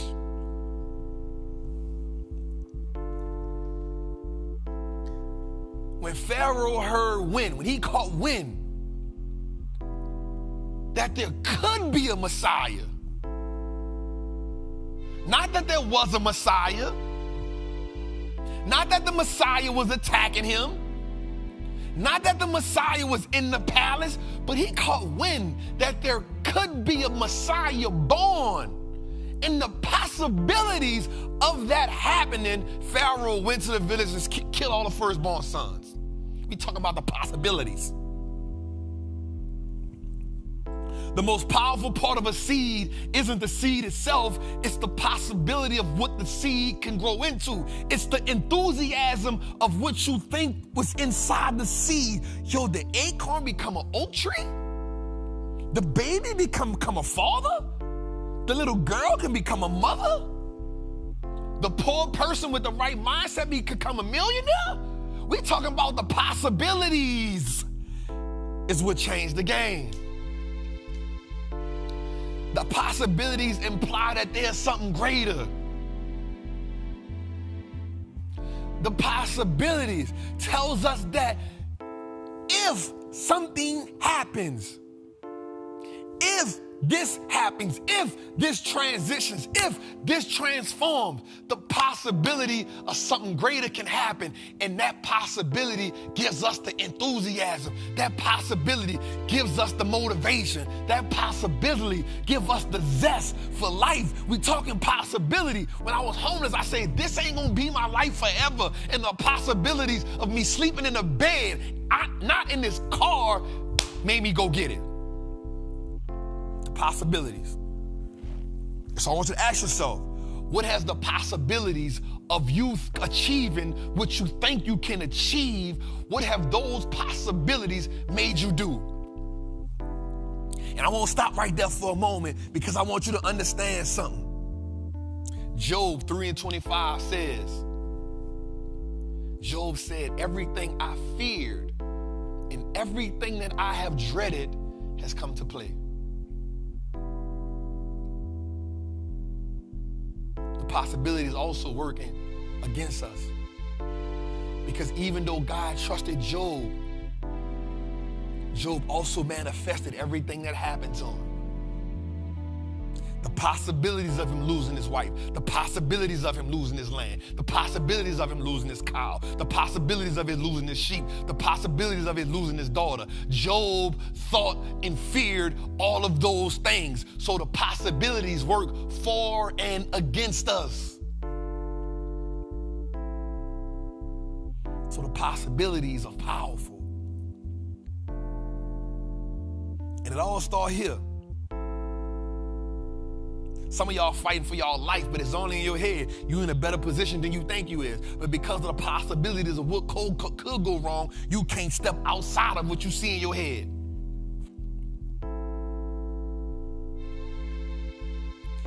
The possibilities of making the right investments insinuate that we can build wealth over time. It's saying that we have the possibility to change the trajectory, not of my life, but of my family's life. But in order to alter the current struggles we face daily, we got to change the possibilities.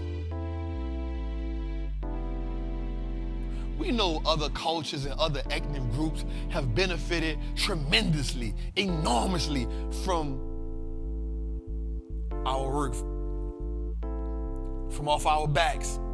We know that. Slave labor, miseducation, discriminatory policies. We know that. We ain't got to keep beating that.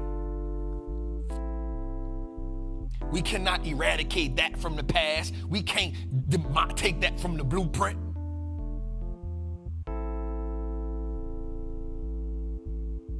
Yeah, we are the affected.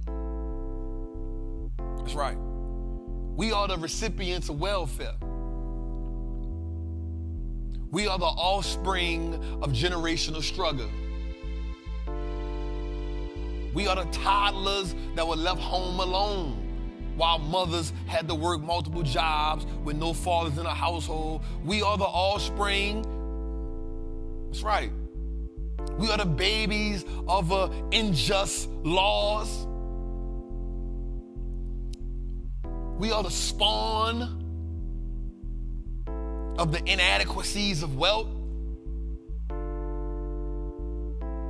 But we must rectify our financial fate.